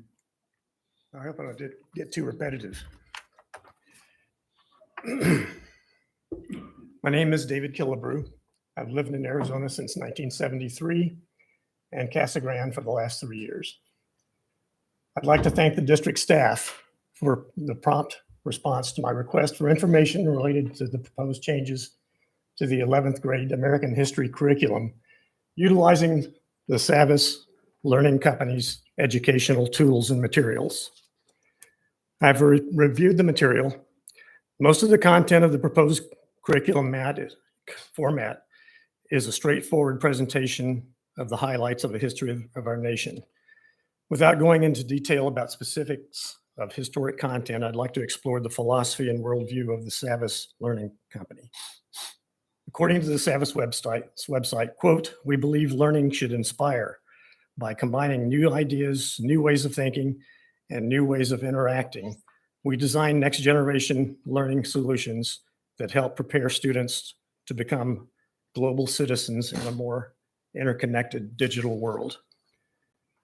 To guide Savvis in advancing the corporate history or philosophy of its company, a culturally responsive learning initiative was established in 2020.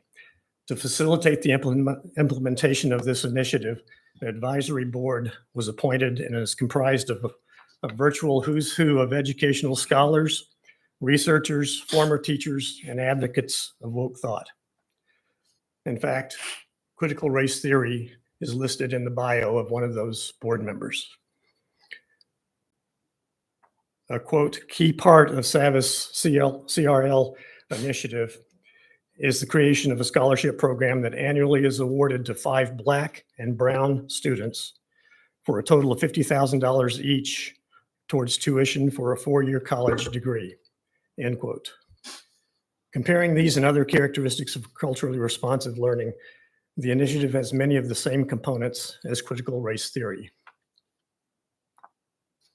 Savvis Realize, one of their tools, an online interactive learning application, is ranked 1 out of 5 stars on the sitejabber.com educational resources website. 231 students provided user reviews of Savvis Realize. 194 gave Savvis a rating of 1 star. Another student user rating of Savvis material is the Better Business Bureau.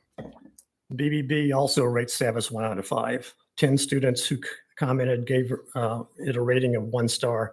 1 gave it a rating of 2 stars. Not only does Savvis produce poor quality material based on 90% of the student user reviews, it is clearly a company that adheres to diversity, equity, and inclusion principles from a woke worldview. Mr. Killebrew, your time is up. Thank you.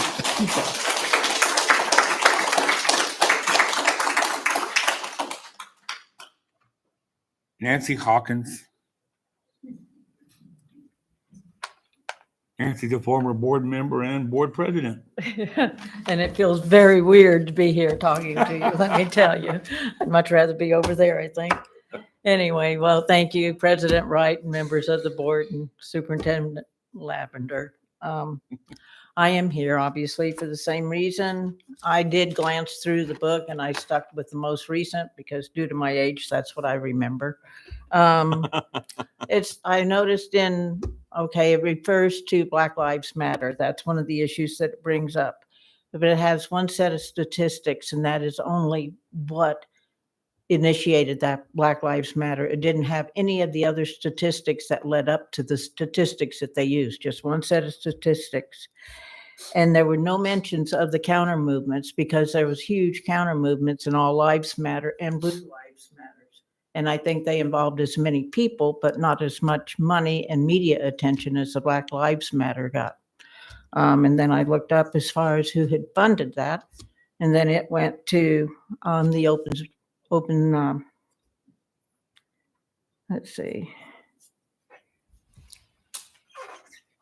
It was one of the funding things that gave it so much media attention and everything was the Open Society Foundation, which was funded by George Soros, which donated $220 million to 5 different organizations, Black Lives being one of them.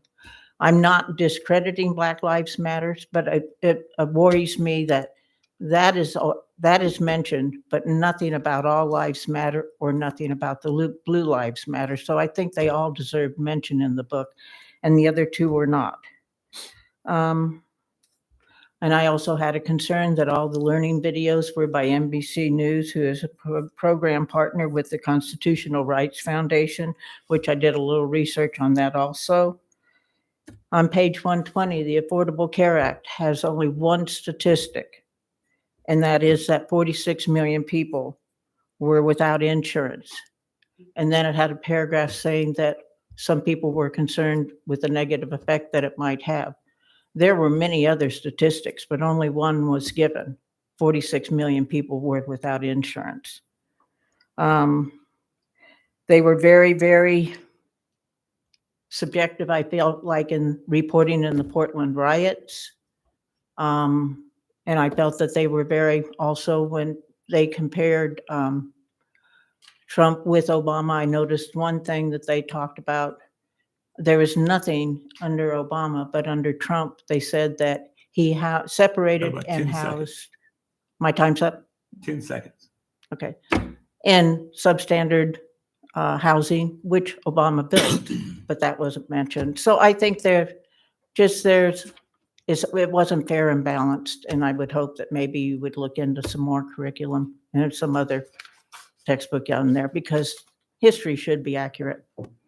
Yep, thank you.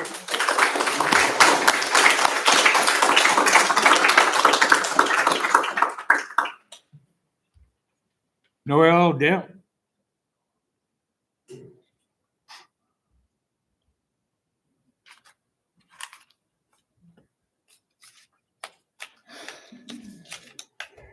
My name's Noel Reck, and I'm a 30-year career veteran U.S. history teacher from Colorado in Cherry Creek School District number 5.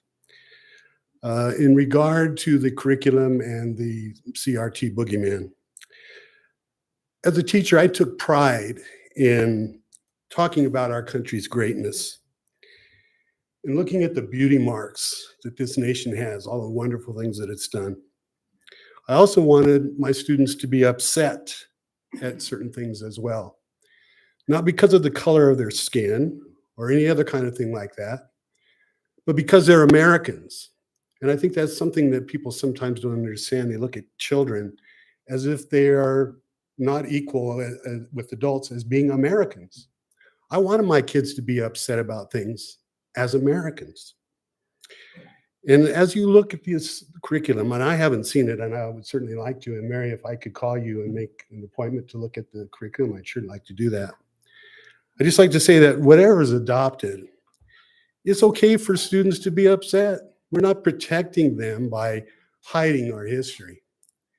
It's okay for them to be upset as Americans. Thank you.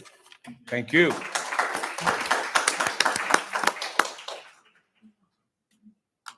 That concludes our call to the public for item 7D. This curriculum is put up for approval. Is there a motion to approve? I would like to make a comment, if I may. Is there a second? No, I would like to make a comment.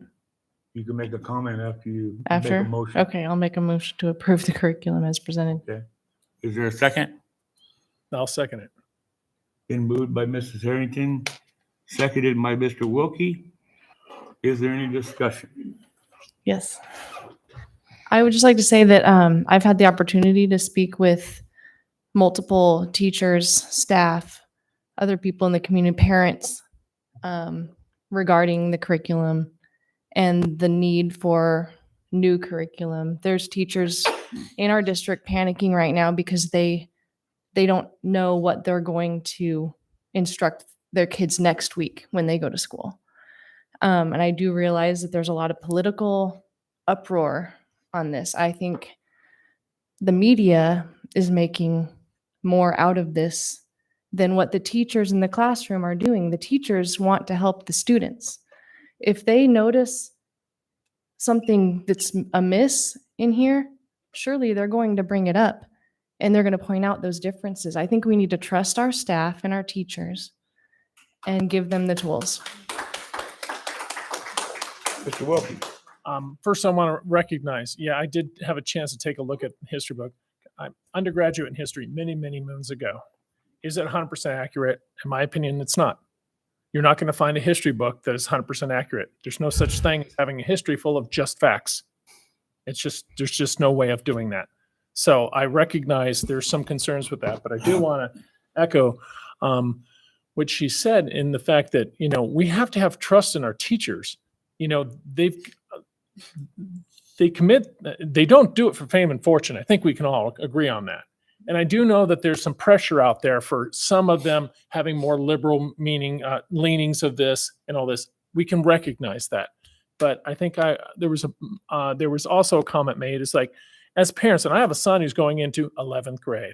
And so, you know what? I'm going to be making sure that I take a good look at this as he progresses and find out from him how his teacher is instructing him. This is a new curriculum, correct? And it is one of those things where it's not going to be perfect. But I don't think at this point, we had, I don't know, a dozen or so educators up there who probably walk both sides of the line.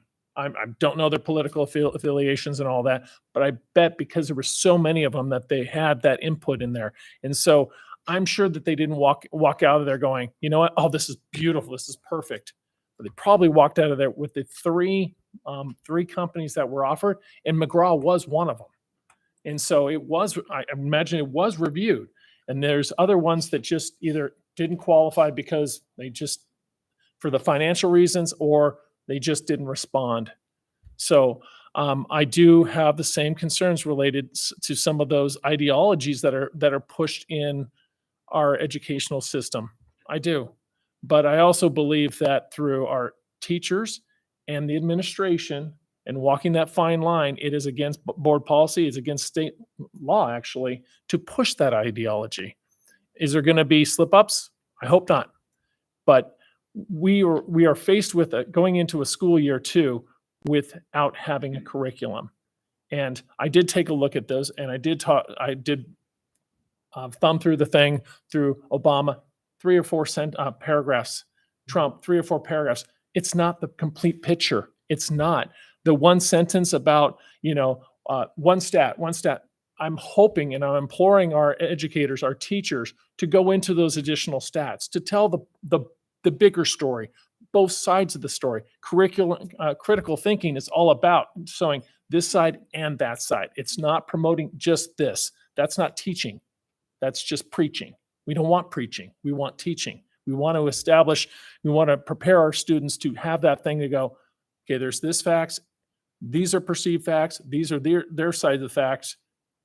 Where is the reality on that?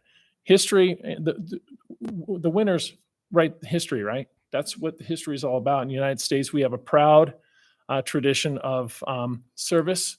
It was born out of personal sacrifice by men and women serving in our armed forces, and the men and women that currently serve in our legislature and our policy bodies, that they're trying to do their best towards our students. So I'm going to leave with that. Is it a perfect textbook? No. Is it one that I think can do a decent job and hopefully a good one? And I'll know more at the end of this year. So that's where I stand. Okay, thank you. Mr. Hayes. Disagree. My mic needs to be on. At the risk of being redundant and repetitive, I'll echo Mr. Wilkie's comments, just in terms of, I share some of the same issues and concerns. They're not unfounded. But at the same time, I also live in an environment where right now I have a wife at home who's engaged in what I lovingly call my home, the annual 2-week freak out before school starts, in terms of prepping and getting everything ready.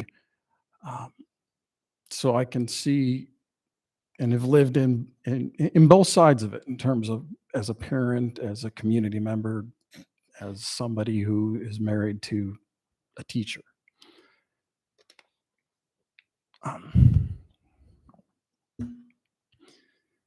We're also faced with a scenario where it's how we're dealing with an issue, how these resources and curriculums are produced and provided, and the need to require meet state standards, which unfortunately for us, we're in a position where that's not something we can necessarily address here. So if we are having to deal with materials that are could be considered questionable in terms of how it relates to state law or state statute, then that's where we need to engage our state legislatures in assisting us in addressing those issues.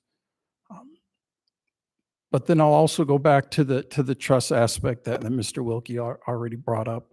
And so, because if we're not able to extend trust to our administrators and our teachers, then nobody's going to want to work here. Right. And so even though we may have problems, because some of those same issues that we heard brought up today in different conversations I've brought up myself, that I'm concerned with as well.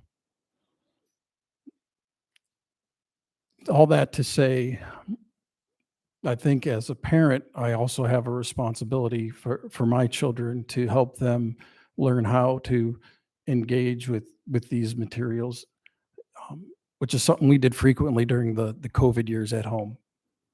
Supplemented, knowing that there were going to be things they were going to maybe not get or miss, so that when they find themselves in a position where they hear something, be it from a book or a teacher or whatever, they can respectfully engage in that conversation as to the who, what, when, where, and why that might not be accurate. So I guess all that to say that while I don't like it, at the same time, we have to do something. I don't think we're in a position where we can afford to not do something, because then what that'll also put us in a position to where if there is an issue where there's something objectionable, then correct me if I'm wrong, but could we have issues when it comes to discipline? If we don't have a approved curriculum, somebody could make the case that, well, how was I to know? We have nothing approved.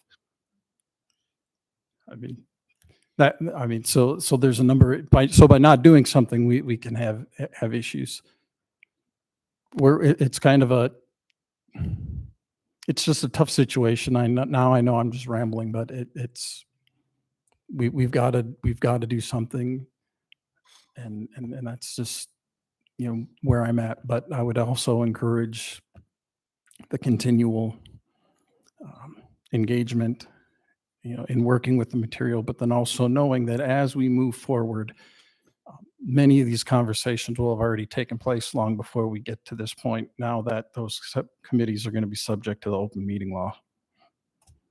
So I'm sorry for going on long, but Thank you. there you go. Mr. Hunt. Thank you. I want to be very clear. Jeff Lavender has been a great asset in helping me gather information. I have total and complete confidence in his ability to lead this district. I am very happy with what I've seen out of him so far. He's made many changes. It takes time and a lot of work to make the changes within our system. First, let me say, it has been a privilege to serve on this board. Over 12,000 people voted for me. I promised that I would be transparent, and I will. I believe the community has the right to transparency from our government and those that have been elected. We as board members are here to decide on a new history curriculum from a company called Savas. The board was informed that 5 vendors were requested to send in a bid, which we received 3. Savas was chosen to be the best and the least expensive by the teachers. We were told the committee that chose the curriculum consisted of 3 teachers. I was later informed that it has been as many as 12 teachers. In the process, I was also informed that there were no notes taken at any of the study sessions. That I have a challenge with. We have no way of looking back to see what was said or not said. At last month's board meeting, I asked numerous questions and additional questions thereafter. Until tonight, I had not received an answer to any of the questions that I answered. That's been 5 weeks ago. I anticipated that I would have time enough after the questions were answered to examine those answers to the questions and to verify them. That was not given me. I was not given that opportunity. At last month's board, I requested a copy of the history books and started reading. I found many mistakes, as you have heard here already tonight. And I'm sure there's more that I did not pick up because I didn't have the time to read the entire book. I asked about the procedure in the history curriculum. It was explained to me that there is a state-approved list of vendors in which to choose from. I have since contacted the state officials, and at this date, they have found no such list. They have said, however, that there are standards which we must abide by. I received a text earlier today from Sean, which is an expert in the State Board of Education and the rules and regulations. He said staff did some research and spoke with the State Board of Education. Bottom line is it's up to the school district governing boards to approve textbooks and supplemental materials. The state does not create a list. The state does not have a curriculum standard, but schools are free to meet those standards with textbooks and materials of their choosing. This is all outlined in Title 15, Chapter 7, Article 2, specifically for high schools. I would ask the board to take the time to read all of this. I did. I was shocked at some of the things I read that we have not been doing. Governing board for high schools must perform a series of steps before approving textbooks outlined in 15-722.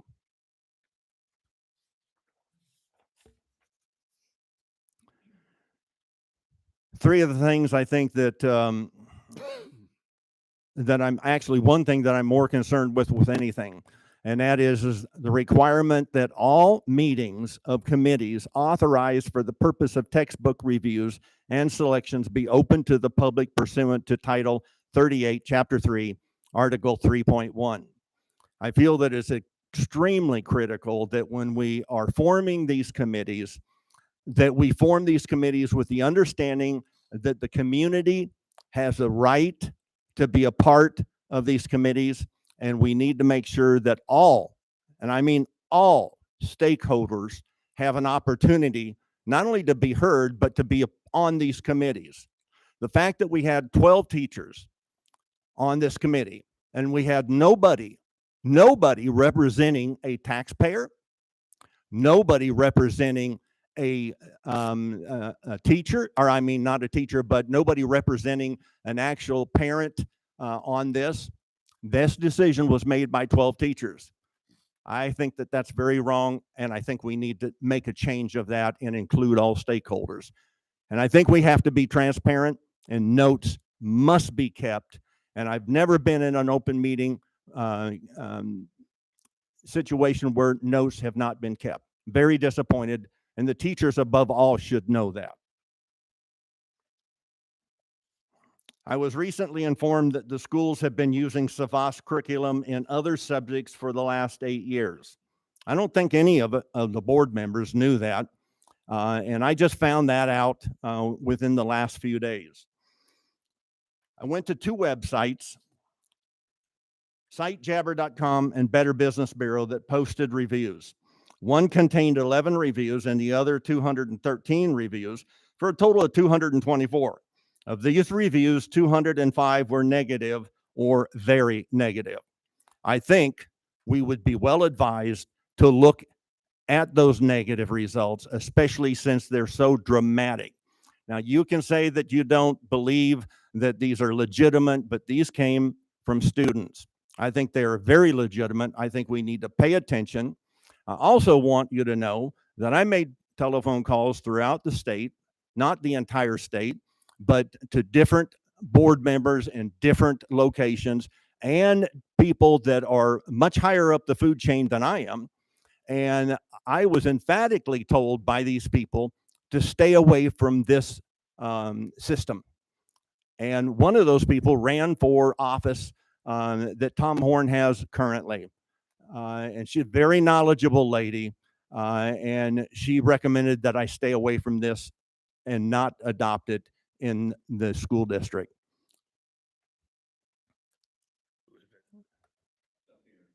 Who is it? Her name is Sapira. I don't know her. Huh?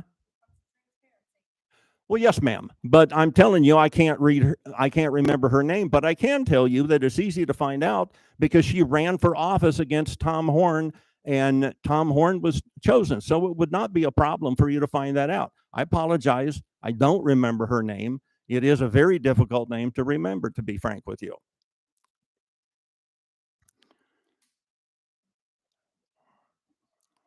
On the website,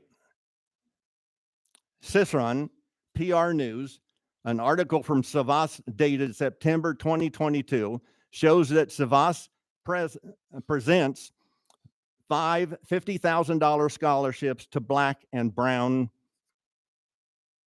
students with no mention of any other skin color.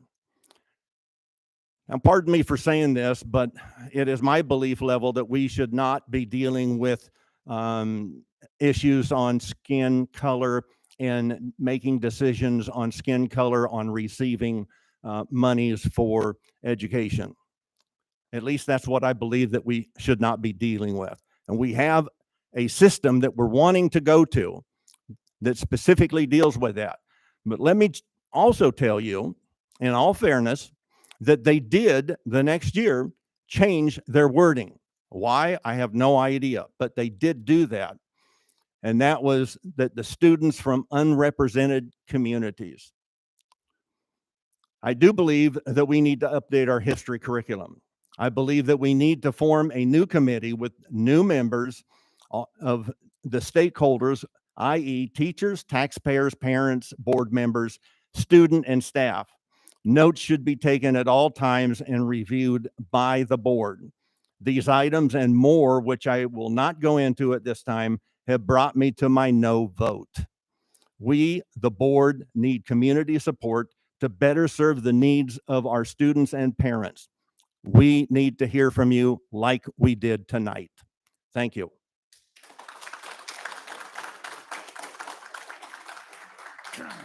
Thank you, Mr. Hunt.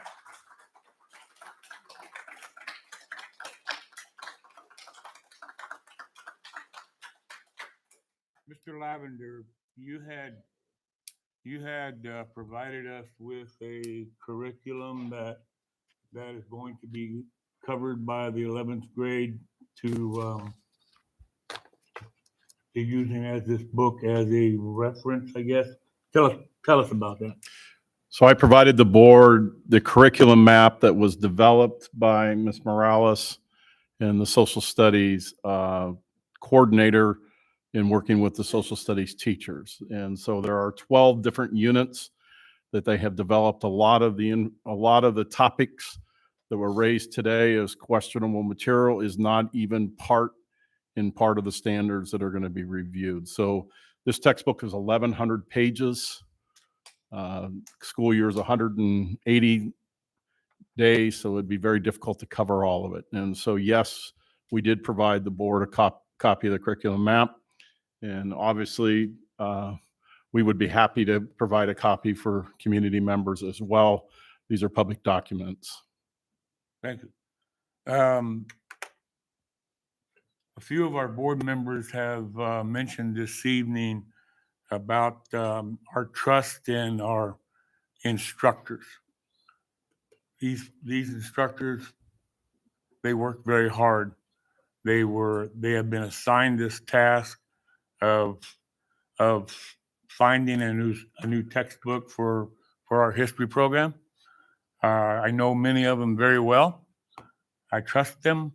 I think, they all have teaching degrees. They're specialists in their field. We are specialists in our field.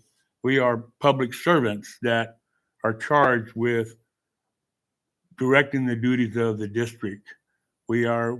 Our duties as board members we have two of them.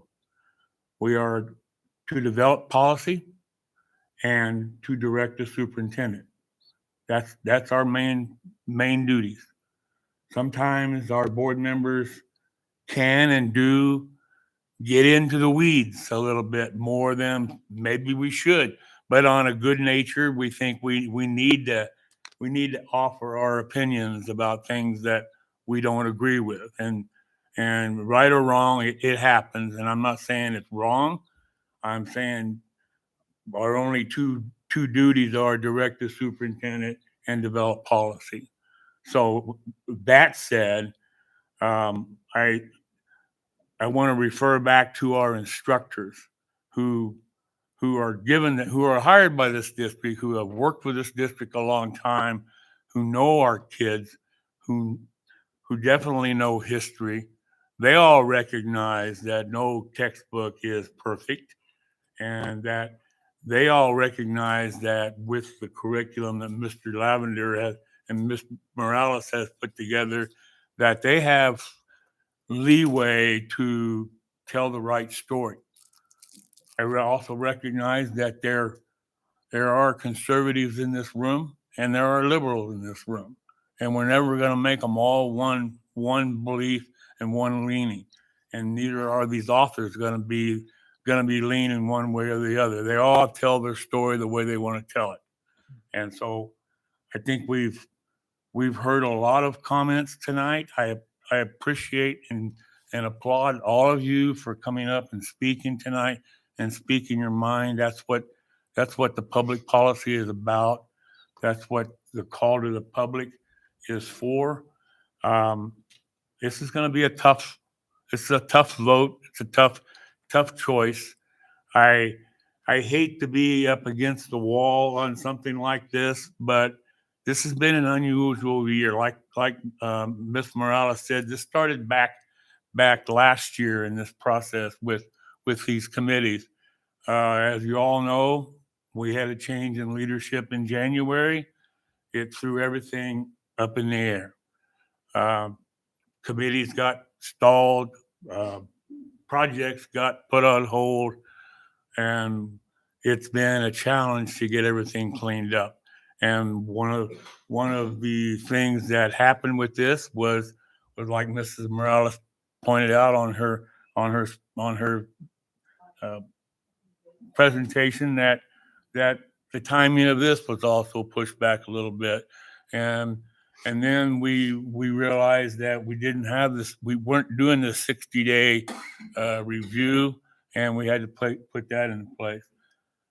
So we apologize. We're doing the best we can. We're getting to this, but these teachers need a program to teach these kids come start in next week. The for arguments and against, we've heard them all. I just like one thing. Smoking. I think we all can agree with Mr. Hunt in the fact that going forward, all of it should be open. Is this a 1-year contract or is this It can be either. We asked them originally, they gave us a 3-year contract. And so just a couple points of clarification. State law says we're supposed to do a 60-day review. It was typed on the website 90 days. Mistake was made. And so we could have voted last month, but I didn't think it would be fair to this process to have people vote. Tonight, I think we saw a celebration of democracy.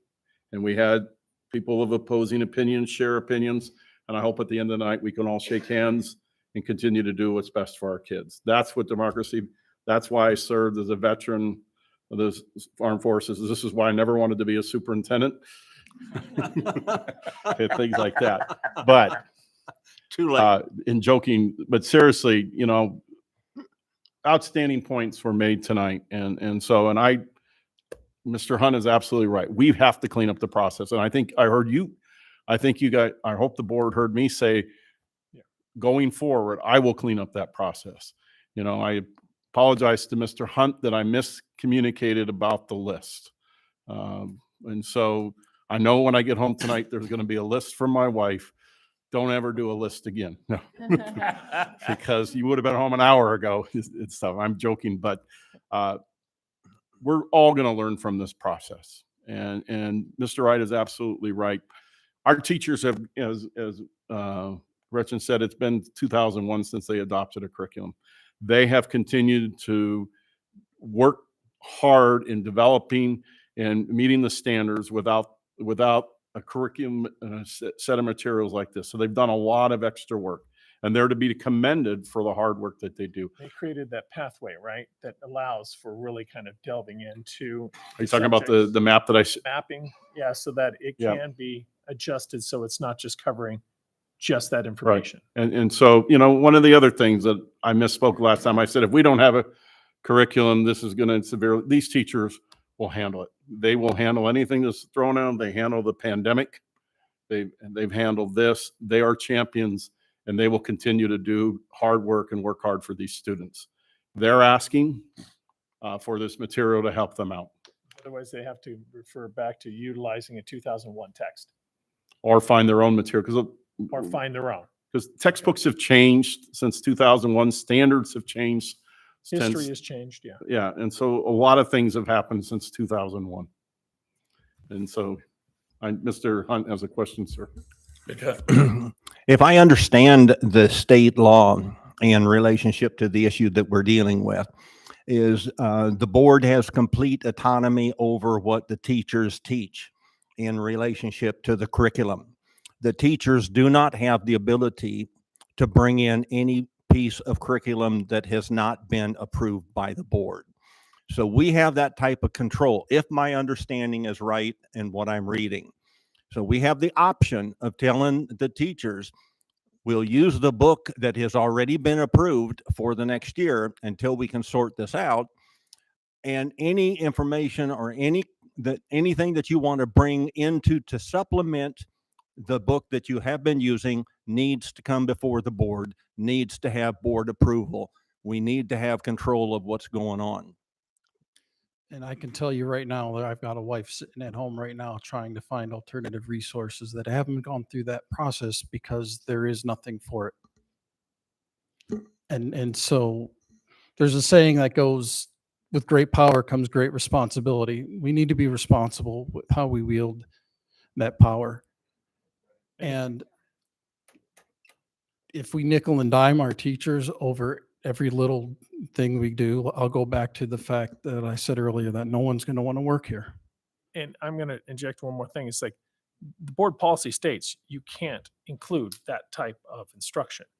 If you start doing this social, the wokeness, if you will, you can't do that. It's against board policy. If they do it, that is an administrative reaction to it.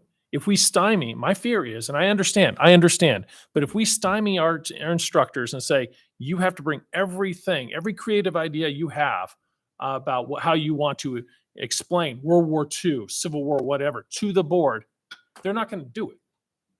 And it's going to stymie them. And that's not what we want our teachers to adhere to the policies, but be creative, to get those students engaged. Engaged students do better. And so working with, if we worked with the 2001 again, we're losing 2 decades of history. It may not be perfect.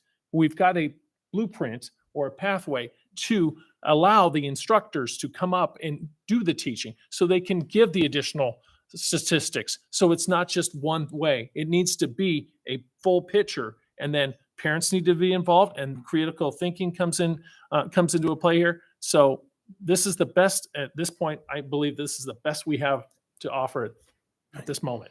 But we definitely have to re-look at this, and I'd be supportive of a 1-year track. That way, it's just we have a chance to take a look at it, and if it is, I mean, that I know maybe from a financial standpoint, I see you cringing, but I think that might address some of the concern that's out there. It's not going forward for 3 years; it's a 1-year deal. So that's my comments. Okay. If I may, I'll offer this to illustrate some of my point in terms of learning how to engage with things that you find objectionable. When I was in not high school, but in college, I took a history class, and we had a debate section. And in that debate section, we did not get to choose our topic. It was signed to us by the professor. So you didn't know what you were going to get. You knew what the topic overall was going to be, but you didn't know which side of the debate you were going to be on until you got your. And then from there, you had to research the topic and then present it successfully for your grade. Okay. We had to do the Holocaust. And I had to research and present that element of people out there that want to tell you that the Holocaust did not happen. I got an A and was even asked, do I actually believe that stuff? But since we were still in the graded period, I told that person who asked me if I actually believe it, don't ask me that question now. Because I didn't believe or agree with one thing that I learned, but it put me in a position to critically engage with material that simply was not accurate, was not true. And so we have a unique situation here where we're being asked by our teachers to trust us with the ability to do that. And then also having the wisdom to know that if there is something in that book that may contradict board policy or state law, that they're smart enough to know that they've got to stay away from that. Okay. Anything else? No. Been moved and seconded to approve the motion on the table with the 1-year contract. If that's what the board would desire, we would do a 1-year contract. You amended the, Yep. you specified. We friendly didn't amendment? specify. Friendly amendment. Excellent. Okay, you amended it 1 year. Sure. Okay. So It says on here 1, 2, 3 years. So I don't know if we have to specify it or It's a 1 year or a 3 year. 1 to 3. You have to, yeah, you specify. You do have to specify. So just to be clear, we're voting on adopting the curriculum for 1 year. Ms. Morales will establish a new committee next year following state law. And we will advertise and we will get a more diverse group of stakeholders to be involved in this. Okay. Okay. Mary, call for the question.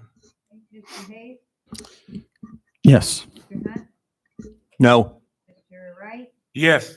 Mr. Wilkie. Yes. And Mrs. Harrington. Yes. Was you a yes? So it carries 4-1. Thank you.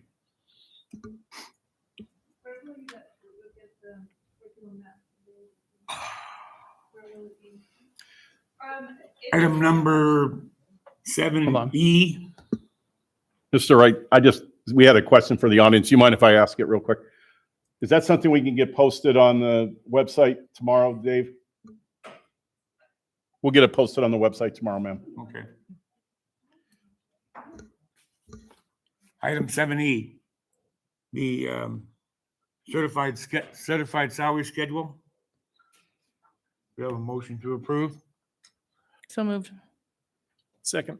Been moved by Ms. Harrington and seconded by Mr. Wilkie. Can I offer just a quick explanation there? So the decision was made about a year ago for new coming teachers into the district to give unlimited credit. We have a salary schedule that has 25 steps. So a new teacher coming into the district who has 25 years of experience, we can put them on step number 25 and move them all the way to the bottom of the salary schedule. That was a change from the previous, which was step 14. Our elementary district goes 5 steps at $400 each or $2,000 prior credit. I understood the rationale for going to step 25 to try to recruit and get teachers from the other districts to move forward. But looking at sustainability, we cannot continue to bring in teachers that or have experience but haven't worked for our district at the bottom of the schedule. So I am recommending we go back to the maximum step they can be put on, a step number 14. This is for all teachers that will be recommended for hiring effective tomorrow. There are teachers that were hired this year that did go as high. I think 23 or step 24 was the highest. But we just can't sustain that kind of practice. But it's step 14 under that appropriate Whatever, category. yeah, whether they have a bachelor's degree, master's degree, or whatever that is. Okay. So what That's the only change in there. The rest of the numbers that are on that salary scale are the exact same one that you approved in, I believe it was April or March. Okay. Mary, call for the question. Mr. Hayes. Yes. Mr. Hunt. Yes. Mr. Wright. Yes. Mr. Wilkie. Yes. And Mrs. Harrington. Yes. Item 7F, bid intent to award. Is there a motion to approve? So moved. Second. Second. Been moved by Mr. Hayes, seconded by Mr. Wilkie. Is there any discussion? Could, Mr. Lavender, can you explain this? right, that's what I was Oh, gonna man, ask. I got Ms. Salazar here that can help. And so this was a bid process that we went through with some people in the community that provide athletic equipment and uniforms for our sports teams and P department. Because one of the companies is a part owner by one of our district employees, this individual disclosed a conflict of interest to us that said, hey, if you're going to do business with my company, I need to make you aware of that. And so we went through this independent bid process that allowed people to come in and bid and say, in the event, these are the guaranteed prices that we would do. And that way, if we were to go with that gentleman's company, it has been done in a way that he has, number one, disclosed the conflict of interest, but also we've allowed other companies, and we're not just going directly to him. Ms. Salazar, did I do it? All right. And that provides, There you go. provides the opportunity to get the best deal out there instead of just going with one. You've got the options and such forth. It provides, number one, to make, again, if we're going to use this gentleman, because his company provided some of the best quotes, but it provides that opportunity, to go quicker too, because we've already had things like this. Anything else, Ms. Salazar? That it was also opened up to other companies and for other Pinal County schools to be able to use the same training that we're doing. So they're going to see that up front, right? So it helps them as well. And it was awarded to, I believe, 6 or 7 different companies. And I commend Ms. Salazar for, after this disclosure was made, okay, how do we do this to ensure, number one, we're being fair to all of our vendors, and number two, we're making sure we get the best price for our students. Fiscally responsible. Nice. Yes, sir. Any other discussion? Mary, call for the question. Mr. Hayes. Yes. Mr. Hunt. Yes. Mr. Wright. Yes. Mr. Wilkie. Yes. Mrs. Harrington. Yes. Item number 8, the consent agenda. Items A through K. Is there anyone that would like to pull any item off? If so, is there anybody to make a motion to make that motion? I'll move that, but with one comment, if I may. Okay. When it comes to the overnight travel, Dr. Limeberry, could you please instruct Mr. Hebda to bring home a trophy? Thank you. Thank you. Is there a motion? Moved. Second. Okay. Moved by Mr. Hayes, seconded by Mrs. Harrington. Mary, call for the question. Mr. Hayes. Yes. Mr. Hunt. Yes. Mr. Wright. Yes. Mr. Wilkie. Yes. And Mrs. Harrington. Yes. Yes. Motion approved. All right. That brings us to the end of our agenda. I thank all of you for coming tonight. It's always nice to have a room full of concerned public, and we appreciate everything that you said. Thank you. Thank you. Meeting's adjourned. Whew.